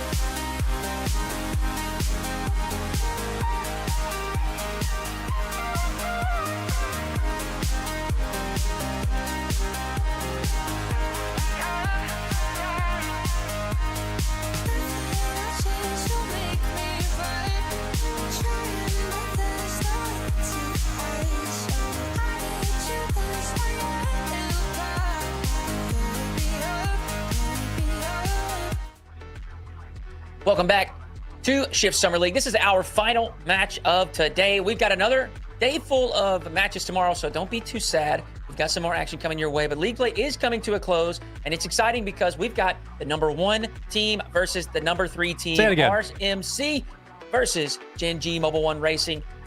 Super excited for this. If RMC can win this, they will go ahead and secure a lone first place moving into tomorrow. Gen.G is trying to surge back into that top 1-2 mix. But right now, one match separates RMC from the second place G2. One match separates the second place G2 and third place Gen.G. So it's a tight race there at the top. Can RMC hold on? They're on the field ready to go. So Corelli, let's just jump right into predictions. How are you feeling about this one? This has been traditionally a very tough team for RMC to beat throughout the season. They have been lambs to the slaughter multiple times. Spaceman can attest to this. There's no two ways around it, Spaceman. There's no two ways around that. But we, as you mentioned to me in the break, Hootie, this is a new team. This is a different team. So I'm going to say we're getting 3 Game 5s today. It's going to be Game 5, RMC coming out on top. Okay. Hootie, what did you say to open up the segment? What did you say to open up the segment, Hootie? Why don't you say it one more time? I said this, it's the number 1 team. That's right. I'm going with my Pookie. Give me RMC one more time, baby. Let's get it going. We're going 5. That's right, ladies and gentlemen. Of course, it's RMC. I'm not picking anybody else. I don't care what the stats say. My problem. Well, listen, I'll be the bad guy here. I'll go with Gen.G. All right. We look. Here's the reason. Okay. Before you guys come after me, we don't want to cast or curse. Okay. We don't want to cast or curse. We got to play the meta. Yeah, because we're going to change that with RMC. I'm going Gen.G. Well, here's what we all know. We know it's going to Game 5. All right, but look, enough Okay. yapping from us. Let's get right into the action. The players are ready to rock. Spaceman and Corelli are ready to rock. Let's get down there on the field for our final match of the day. Corelli. Spaceman. Once again, we find ourselves at the brink of dynasty and destiny here for RMC. They have gone the distance against some of the best teams in the world, but our prom king will not fret against the biggest challenge of Gen.G. However, on a serious note, these two teams have extensive history against one another. For RMC, Cheese has been the X factor as of late, statistically one of the best leaders in the Shift Summer League. But for Gen.G, a turnaround of the ages, started slow, gaining momentum. They don't look like they're going to slow down. This has happened before. This is a double round robin in this league play. It was 3-1 Gen.G the last time they played with 2 overtimes, but Gen.G very staunchly outscored RMC throughout that series. It was 10-5. And for Gen.G, that has typically been how this series has gone. Our RMC has struggled against what Gen.G's bringing to the Struggled table. mightily, but resilient as ever as RMC look to hold on to the #1 spot here in the SSL. For Gen.G, a resurgence of all time. We'll put it somewhere in the columns because they have been red hot as of late, and quite early on, a double commit from RMC looks like the old LG days because they just got to work on some of those defensive mistakes. If they do, a pretty interesting series ahead of us. And for RMC, I mean, the biggest boon they can get is if they can come out hot and punch Gen.G in the face with a sucker punch. That would be the best way. And right now, they might have to feel First Killer's wrath as he doesn't get a second touch, and a good clear from Reynolds will push away Gen.G. We've seen it a couple of times where the defense looks a bit shaky to start for RMC, but they allow Magic Bear to overextend upfield, grab corner boost, and this is where RMC can get dangerous. So some of these clears off the backboard and working through that physicality, they can really break down the midfield game, but you got to work against First Killer, against apparently Jack and Chronic, who's really been the offensive standout for Gen.G as of late. Expect that to continue in this matchup, Corelli. You talk about Fulcrums earlier, he very much is that for the Gen.G offense. And Gen.G, we talked about some of the accolades that their players have been picking up. First Killer defensively, as you've mentioned, done well to turn away offenses. And for RMC, that is a serious issue because their offense has been inconsistent at times, although I will say during the SSL have been consistent so far, and there's that consistency. Reynolds and Magic Bear linking up, and MB putting his way, putting and away he gives his it to purse. Reynolds, and MB circles right back into the opposite side. And this is what RMC have worked on extensively. In prior months, it was pass into the corner, fall back to the midfield, wait for the rebound. Now, it's position yourself appropriately, trust your teammates to win the battle, and wait for your opportunity to strike. We get it early on with a 1-0 lead. It's a dream start for RMC, but the job just getting started. Cheese with a save off his own crossbar. And you know that Gen.G is going to keep fighting for space. And you've got to keep pushing them on the back foot. Chronic going to work from his own back wall, immediately challenged by Reynolds upfield. Magic Bear will get the second call up. RMC now pushing their numbers forward. Reynolds able to circle through and cuts through one lane. First Killer overextends downfield with that. Apparently, Jack will just help him with possession. Plenty of boost here for the young one, but Magic Bear doing a nice job of buying time as Reynolds circles back to the goal line. And with that, opportunities now for RMC to capitalize. A lot of space in the midfield. They haven't yet been able to convert on some of their early bumps. Not a lot of demos to start this game one. As I say that, apparently Jack opens up in the back line on Cheese. Musty from Magic, and it'll send it back the other way into the blue half. I think for RMC, in this game state, you're fine. You're winning by 1. You just can't get panicked. You got to take advantage of the opportunities ahead of you. MB again, finding the gaps in the defense, and it's all Reynolds on the setup. He got 2 to go. So not so disciplined from Gen.G, and then the bump from Slater to make sure that one was going in. I missed that one on the first time around. RMC doing well here in the first half As the of new game goal 1. explosion from Magic Bear would say, maximum effort all the way around from RMC. And very early on, the physicality works from Reynolds. Cheese with a huge cut down to the back line, and do not underestimate Cheese's defensive prowess. He has saved 2 quality shots from Gen.G early on and kept this game at 2-0. Reynolds back to the midfield will grab some grab some boost as well to help out. Magic has plenty of space to make this viable. A bump from Cheese and a lot of space now for RMC.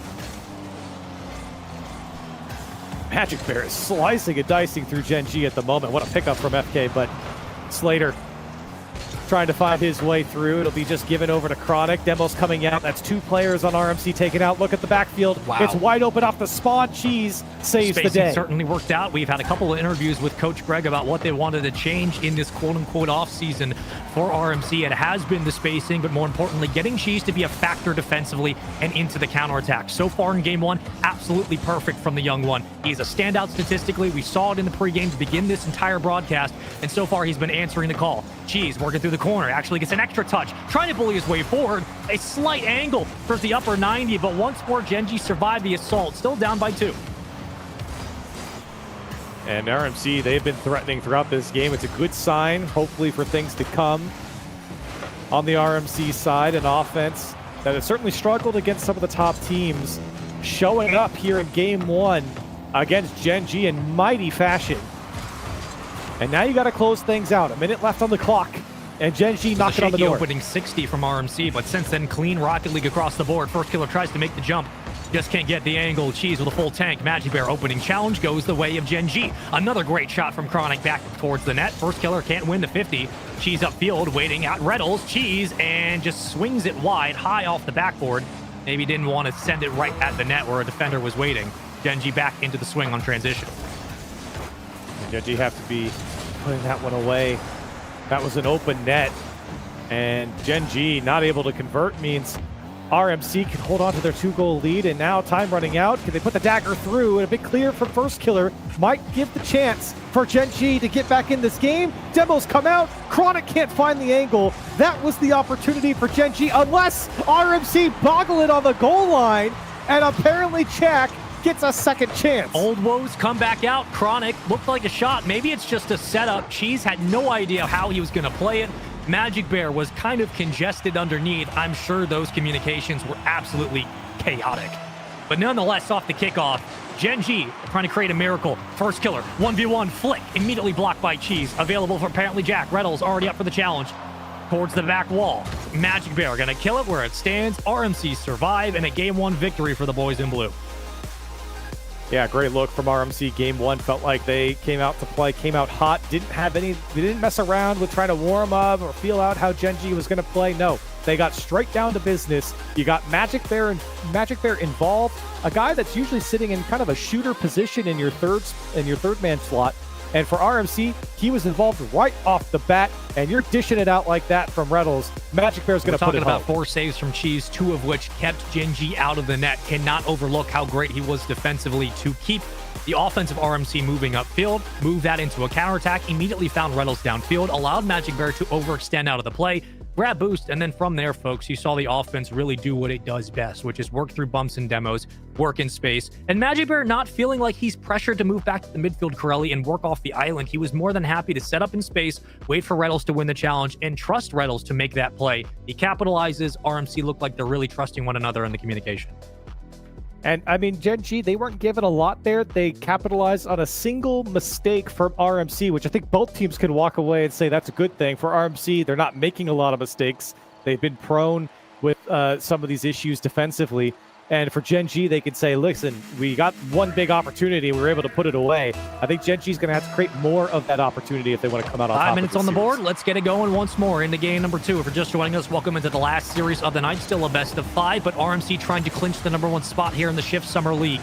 That's a lot on the line. Not just money in the playoffs, of course, bragging rights, off-season tournament, yada, yada, yada, but seeding matters, of course. And RMC on a hot streak as of late, the #1 team in the tournament, but Gen.G have been turning on an absolute dime. They have looked so good in the last 2 games, specifically the last 2 days last week. If they keep it moving, they're a team to beat. Big clear already by Cheese defensively. Reddles misses the opening angle, but Cheese will get it back to the midfield. We talked about how important this game is. You know, Gen.G sitting very close to RMC at the top of the leaderboard, 9-5 for Gen.G. RMC, they're clinching spots already, but Gen.G would love to stay ahead of the pack. They're right next to Space Station. They're just a game off from G2. It's very competitive at the top of NA right now, and Chronic almost able to barrel through. That's what you need if you're Gen.G in this series. You need Chronic to take some of these solo challenges and try to break down the RMC defense. If you get Magic Bear and Cheese to double commit at a time, you can absolutely score on this team. just has to be a little bit more consistent. Big demo to help, and a shot from the elbow ricochets out to Chronic's hands, but he can't handle it. First killer waiting patiently, brings it back down to the ground. One demo might help. A power play here for Gen.G, but they don't do much with it. Reynolds couldn't get a touch. Cheese will handle it. And already Gen.G looking like the assault's a little bit more viable than game one. Yeah, it's a bad omen for RMC with the amount of time they've spent defensively. They haven't even put up a shot yet, and everyone's got to save and try to stay on their backboard, making the clears, but it's just Gen.G peppering the side of RMC, wow. And they are not finding the same offense that they had clear before. by Cheese, and a help out from First Killer. Just centers it back out to Reddles. No Cheese, boots it off the crossbar. Cheese, second shot. Looked like an opportunity there where maybe the captain should have taken the call, but leaves it off to his striker. And yet back once more to the midfield. It's Magic Bear who will get the call out of his own lane. Reynolds, weighty, the setup to Magic Bear. The pass was great. I like the different changes we're seeing from the RMC offense, but Gen.G doing a very good job defensively. Well, it's really our first look at the RMC offense here in Game 2, and they're finally finding some sort of control, but as soon as we say it, Gen.G counterattack, and they're right back on the back foot. Has been working mechanically a lot like Arsenal during this offseason to really focus on his mechanics, especially his rotations up through the sidewall at midfield. And the Slater oh my gosh. absolutely steps up in the elbow.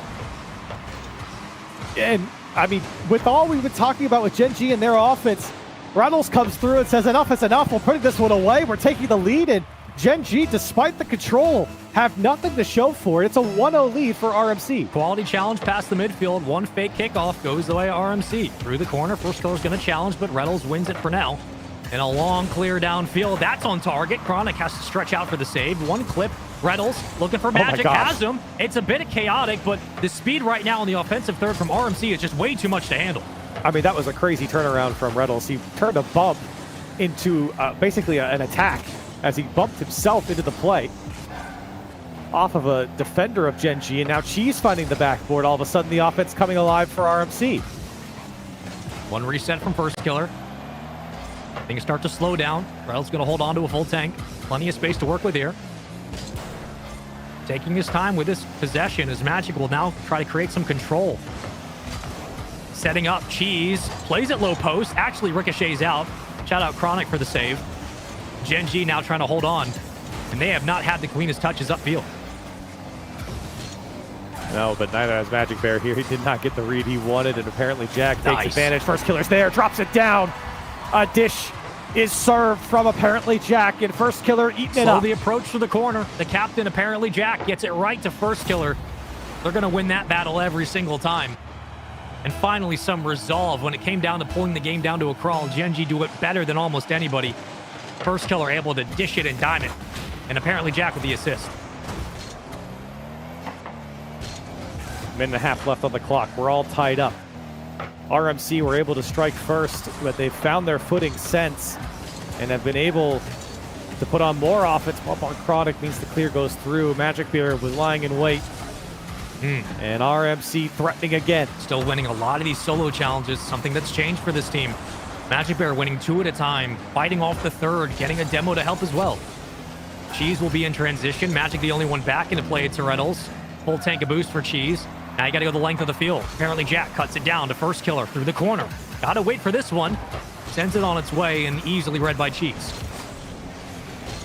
Great touch from Cheese. Control by himself with no boost. No one was there for the follow-up. As Cheese will get right back into the play. He's like a one-man army right now. And despite that, RMC have nothing to show for it. Now Reynolds trying to deal with this one off the back wall, and the Magic Bear gets them out. Magic following. Thought Reynolds might have been able to set up for Psycho for a second, but better challenge from Gen.G downfield. And now you start to see the overextension here from RMC. They might get burned on these counterattacks if they're not careful. The demo really helps clear the back line. Anchor secure. Players all up. Now you move out together. Cheese looking for Reynolds. Has him. Connection's good to the midfield. Cheese can't find the bump. Slater through the corner. Cut down. Chronic will get possession. Gen.G fighting through the corner. Still alive. And immediately down to the ground. We go to OT for game 2. That's scary right there in the end. Let that one skirt across as both players fake on the corners. Oh, and man. now Cheese, it works out perfectly. That is a perfect kickoff from RMC. He got him in a straitjacket, and Slotzarella absolutely slices and dices the defense. Oh my gosh. Welcome to the top 5 Cheese. Statistical leader of the team is not slowing down.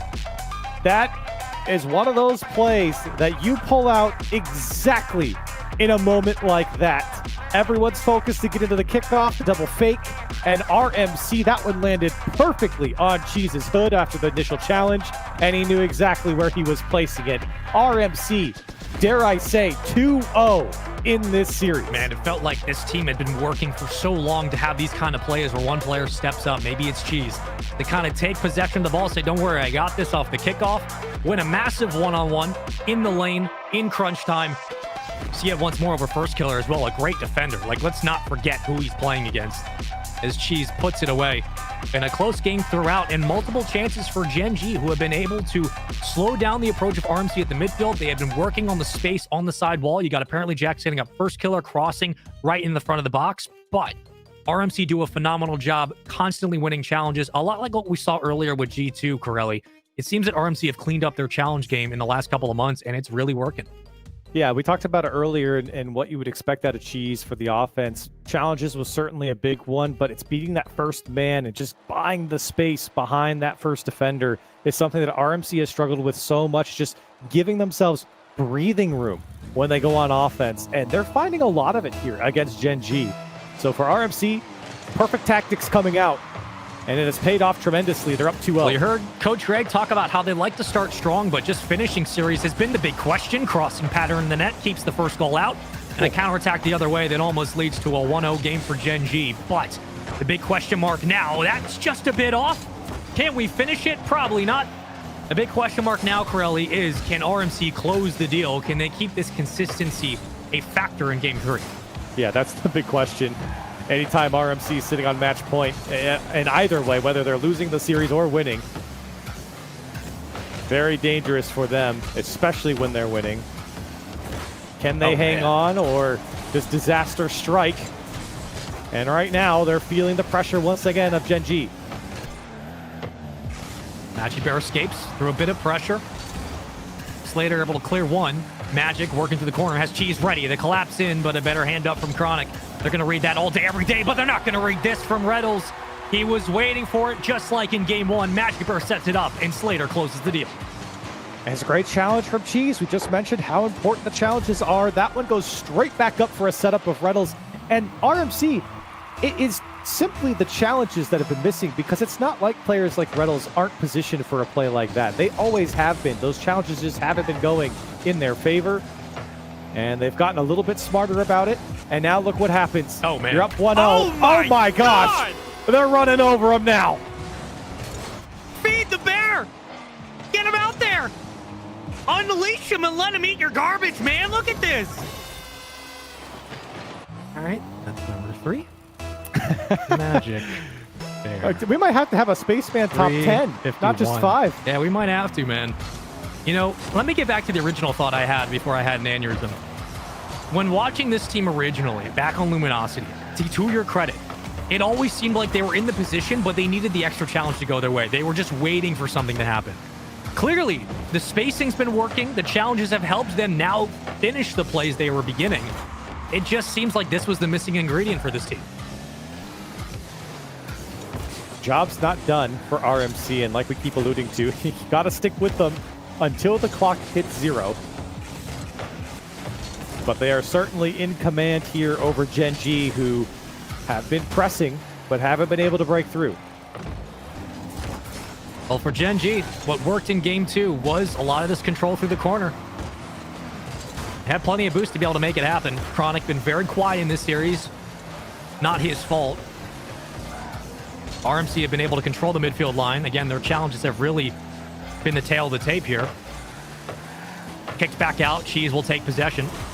Back in the midfield, First Killer with no boost, getting bullied off the play. I mean, Cheese is not letting anybody overextend for free. The net's wide open. Maybe Cheese. They got it. There it is. 3-0 to RMC.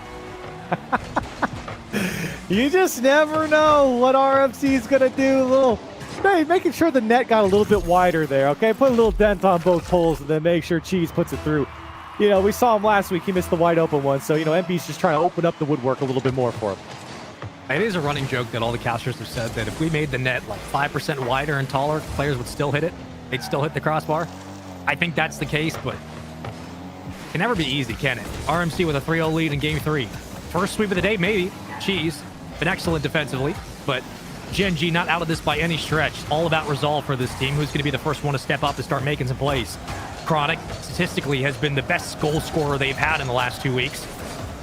Is he the one to now create some pressure on offense? Reynolds back pass to Cheese. Cheese looking for the double. Reynolds going to get the call. What? And Slater slots it. What is this from RMC? This is the best they've looked against Gen.G that I've ever seen. And they're finding the back wall cleanly. FK ran out of boost, and he probably should have gotten that touch. But my goodness, RMC, they're globetrotting over Gen.G right now. That top 5 tomorrow is going to be really interesting, man. I'm going to let you know right now. Back wall. Cheese looking for Slater. Got him. There comes Magic Bear. It's a 3-man assault at all times. Everybody in rotation to get a look. For Gen.G, you just got to hold on to the ball here. I mean, that's the big takeaway at the moment. You want a chance in this series. Backs against the wall, down 2-0, down 4-0. You have to hold on to possession. And if you're RMC, just stay the course. Keep moving the way you're moving. You don't have to change a single thing. You're up 4-0, but there's a minute left on the clock, and you know how fast Gen.G can build up their score if given the opportunity. You got first killer ready. Trying to sneak it around, but just not enough boost from Chronic to get that pass out in front.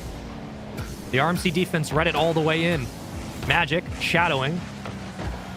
One of the better looks that Gen.G's had this entire series. And a great shot from Chronic, but Reynolds already ready for it. 1 minute to go. Yeah, you got 9 shots on the side of Gen.G. It's not like they've been without opportunity. They can't put these on target, and of course the 9 saves from RMC certainly help. So let's not get it twisted here. The defense on the blue side definitely getting the job done. With some of these touches from Reynolds, some of these small bumps that have just really shut down what could have been a second touch from Chronic. The passes will not matter if your players aren't in position to make the read. Physicality has been the factor. Cheese with a demo. Captain out of the play, make it 2. Net's wide open. Cheese, it was valiant. There was an effort. He at least didn't brick the open net like he did last week. That one should have been Reynolds, though. I don't know why he pulled off that one. I guess he didn't want to commit everyone. He didn't feel confident. He's going to get it here. Oh, my gosh. It's off the corner. 10 seconds left at RMC. Just trying to find out how many they can score against Gen.G. I mean, Gen.G's still one of the stronger teams in this tournament. They're going to be fine going into the playoffs and into 2 tomorrow. First Kill has already left the match, but that is your number 1 team securing their number 1 spot, rightfully so. RMC with one of the most impressive sweeps we have seen in the Shift Summer League. And they just absolutely manhandled Gen.G.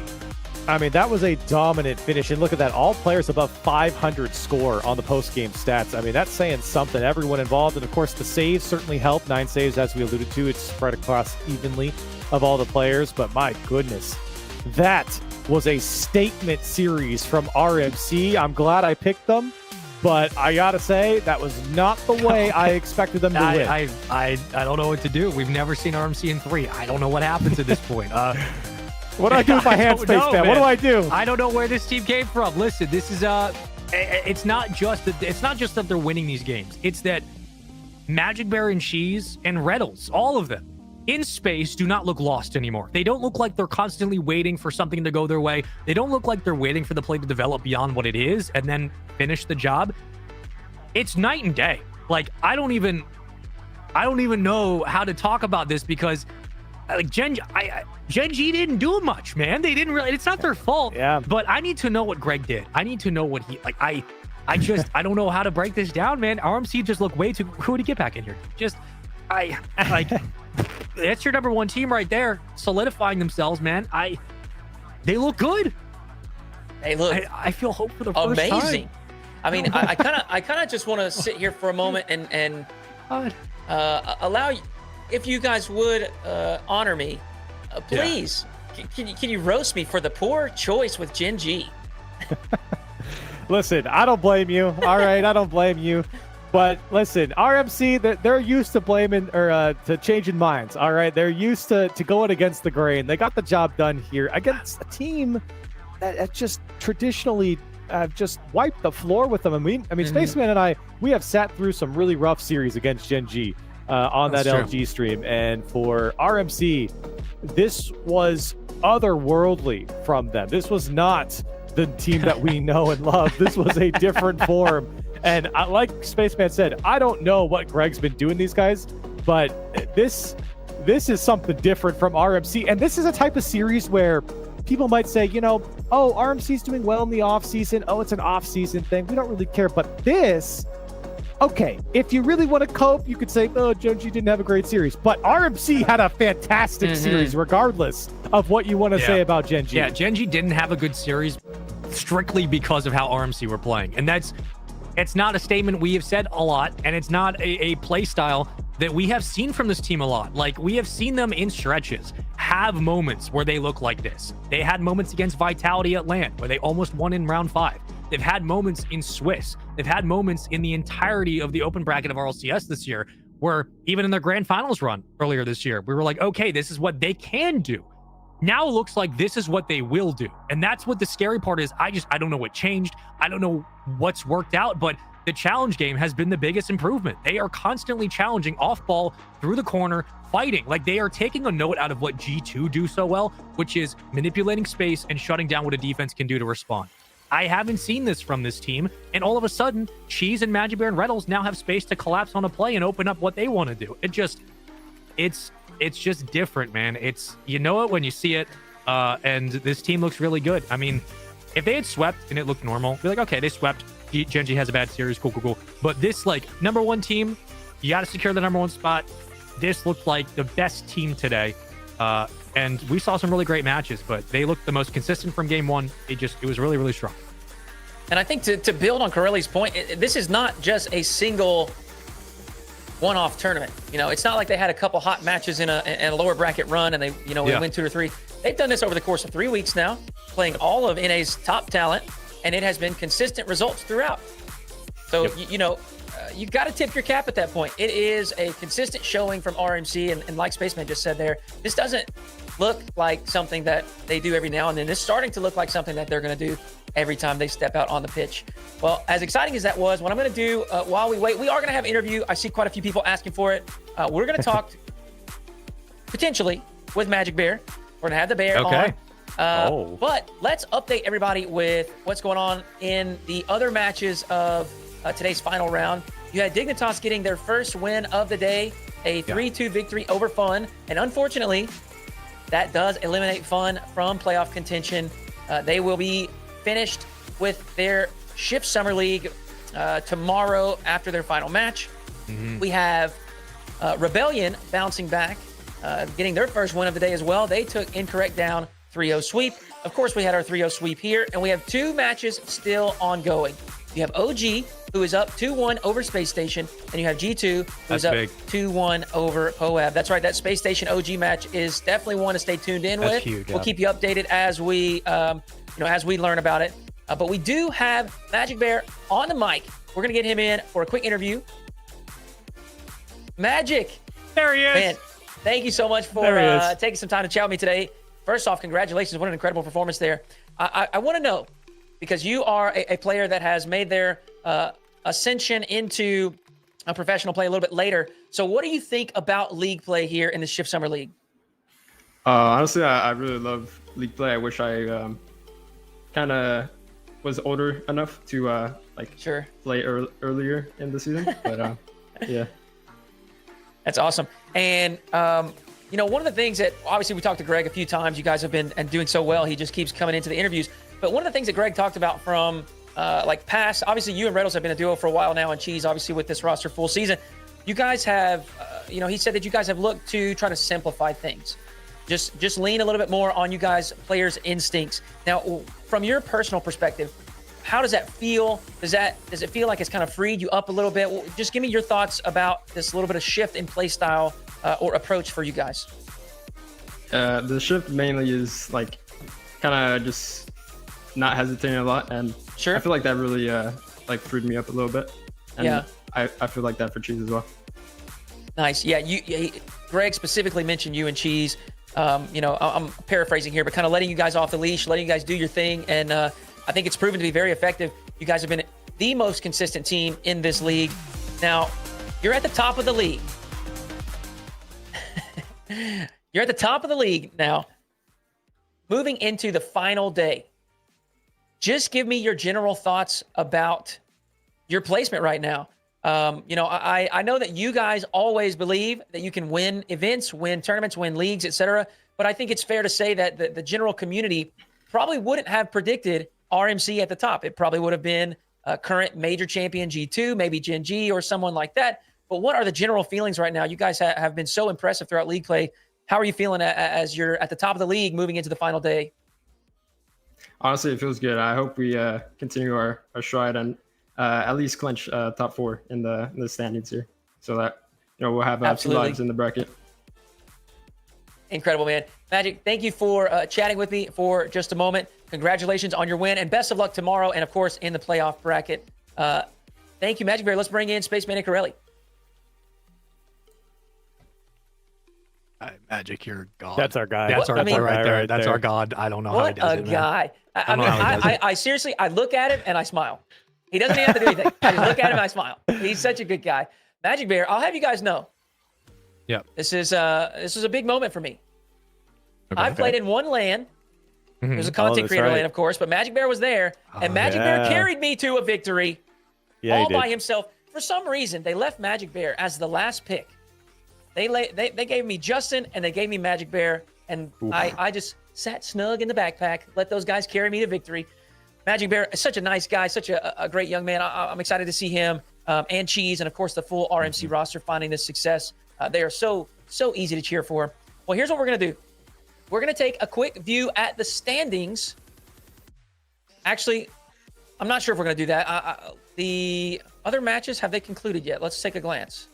While we're taking a look at the other matches are not done. So. We should talk a little bit quickly about the fall of Dig, because they started off pretty strong in this entire SSL, and then I think it was around like round 6, they just kind of dropped off a cliff. And for a team that coming into today needed to win at least 2 of their series to at least stay relatively secure in 6th place, the fact that they have just consistently been losing game after game for the past 2 weeks, it's scary because they're 6th place, 7-8. You got OG, I think, still in a game at 6-8. There's a chance that Dignitas drop out of top 6 and they get kicked out of the tournament. Like, their fall has just been consistent, and it's a shame because it seemed like they were working some things out, and the Zenil pickup was great, but I don't know what happened after like week 2, middle of week 2. This team has just not been able to put it together. And to build on that, tomorrow's matches for Dig are RMC, obviously number 1 in the league. They do play POAB there, but POAB, you definitely do not want to sleep on them. And then they conclude things with G2. So tomorrow is definitely not going to get any easier for Dig as they try to clinch that top 6 spot. We will update, though, because as I said, the matches are not concluded just yet. We have Space Station and OG in Game 5, and G2 versus POAB is currently in Game 4. G2 leading 2-1. I'm sure that those matches will conclude here soon. And then once they do, maybe we'll take a glance at the standings. And I'll say, Hoodie, real quick. Yeah. I just want to say, just to kind of talk about what you guys are talking about, watching this OG SSG series, they're 2-2 tied up in the series Game 5. OG's winning 3-1 with a minute left. Ooh. So when we talk about standings for Dig's currently sitting in the 6th spot, and guess who's under them? OG sitting at 6-8, Dignitas 7-8. If OG beats Space Station, what it looks like they're going to, they'll be tied up with Dignitas. So OG really digging themselves out of the trenches here. And a big win over Space Station might come through as Space Station scored one with 51 seconds left. So let me not count it too early here, but I'm just saying they're in a winning position, and that's disaster for Dignitas. It absolutely is. This summer league has been a lot of fun. You get to see some different aspects of things. We have this open circuit, and I think it's a lot about it's just kind of a performance on that day, right? You show up, you pop off. We have some awesome storylines from that. But I'm really enjoying the continuity, right? From week to week, we get to see this team is up, this team is down. We've seen some surges. Gen.G a slow start. They surge forward. OG a slow start. Now they're fighting for this top 6 playoff bracket. It's been a lot of fun. And to see, of course, RMC, to see them consistently stay at the top of that has been interesting. But I think it kind of it highlights some of the pros or the benefits of league play. You get this solid thread that you get to follow all the way through league play, watching these teams go up and down and continue to face off against one another. The double round robin has provided kind of the revenge aspect. Some of these teams splitting series. it's been a lot of fun. So a big shout out to Shift for hosting this league. We do have G2 finishing their match against POAB. They will clinch playoffs as well. So we have G2 and RMC who are clinched moving into the final day. The OG just won. Ooh. So that means they're tied up with Dignitas, 7-8 apiece, or for both of them at least. And for Dignitas, they got to get, like Hoodie was pointing out, they got to get their act together. You got G2, you got RMC. 2 out of your 3 big matches tomorrow are some heavy hitters. So this is going to be an exciting ending to league play. And at the moment, OG, I believe it goes map record, then head-to-head, but OG currently have a better map record. So as long as they show up tomorrow, and, if they go 1-2 or 2-1 in series, if they go 2-1, but they keep it under 4 games constantly, they'll probably be okay. I think OG might have a real chance to be able to knock Dignitas out of that 6th spot. I don't think SSG is going to slip by any stretch, but you got RMC clinching the 1st seed at upper semis. You got G2 clinching 2nd seed into lowers quarterfinals. But top 6 is where it matters. So you got Fun eliminated, Incorrect likely going to be eliminated. Pirates on a boat. They're playing Dig tomorrow, but it would take like a miracle for them to make it, I think, into the top 6. It's literally down to OG and Dig. And if you're OG, you're playing pretty well right now. Things have clearly been turning around. Like the best time to get into this playoff bracket is for Dignitas to continue to go on a slump. We saw the graph earlier, by the way. Shout out production and shout out the graphic designers who have been applying or affording us these different graphics to look at in the pre-show. We saw Dignitas start and they were hovering around top 3 for the first week and a half, and then they just plummeted. And it's really sad to see, but it is an opportunity for OG to capitalize on. So we'll keep you updated with that. But yeah, it's interesting for sure. Tough way to close out. You want that graph looking the other way. Yeah, OG just moved up. OG just moved up into 6th place, 34-34 map count. Dignitas now in 7th at 28-32. So tomorrow literally is make or break for 2 teams. We've actually got standings ready to rock now. All the matches have concluded. So let's take a look at that. We can see from top to bottom what everybody's looking like. 12-3 for RMC. I mean, it's really impressive. And here's the thing.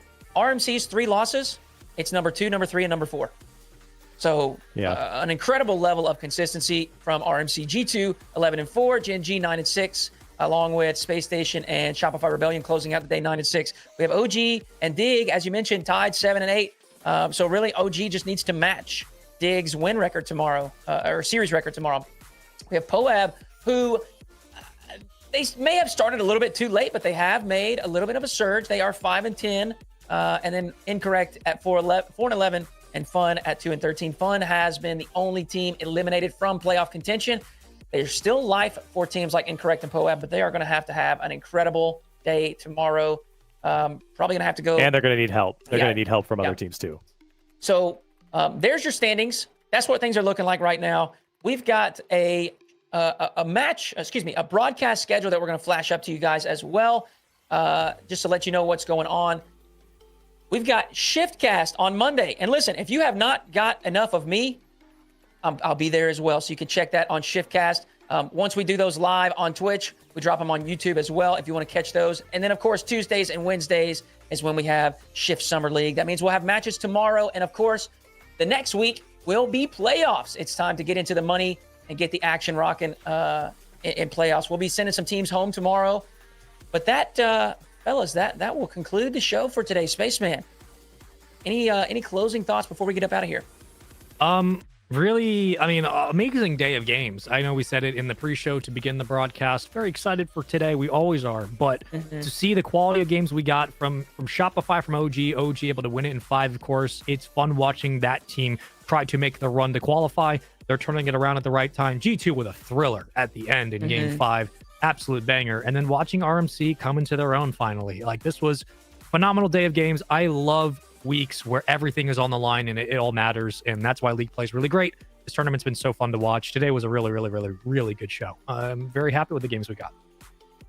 Yeah, I feel the same way from everything Spaceman said, and I'm very excited to see how this all ends up. You never know, Pirates could make a late run here. I know they're going to need some help, but they don't need as much help as Incorrect do, so you never know what you're going to get with these guys, but it's been a pleasure watching all these teams play, and I can't believe we're on our last day of regular season. That's right. Tomorrow is the final day of league play. We are going to be determining our top 6 that will move into the playoff bracket. As we said, RMC has clinched, and they're in the upper side. They cannot fall further than 4th, and G2 is clinched in the top 6. They cannot fall out of the playoff bracket. So 2 teams in. We're going to find our next 4 tomorrow. You don't want to miss it. Make sure you're tuned in for tomorrow's Shift Summer League. Catch you then.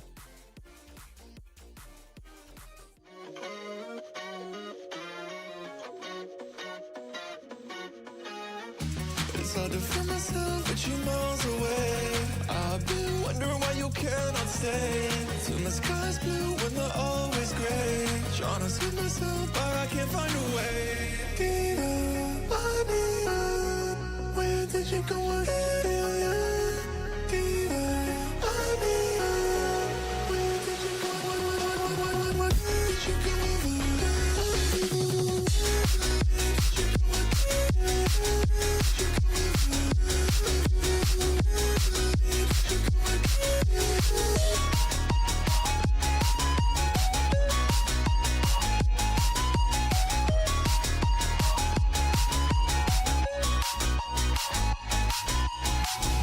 It's hard to feel myself with you miles away. I've been wondering why you cannot stay. Till my sky's blue when they're always gray. Trying to see myself, but I can't find a way. It's hard to feel myself with you miles away.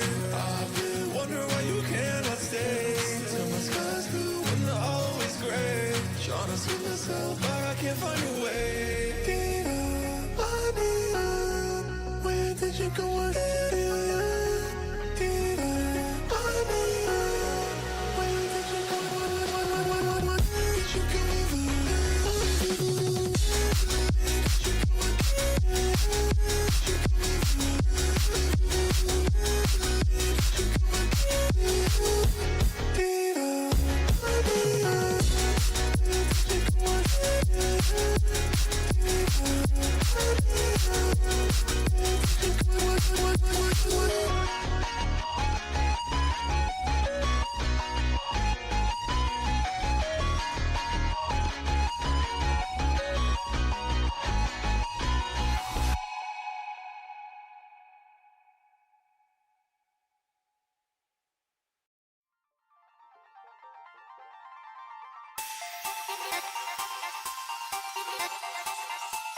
Thank you.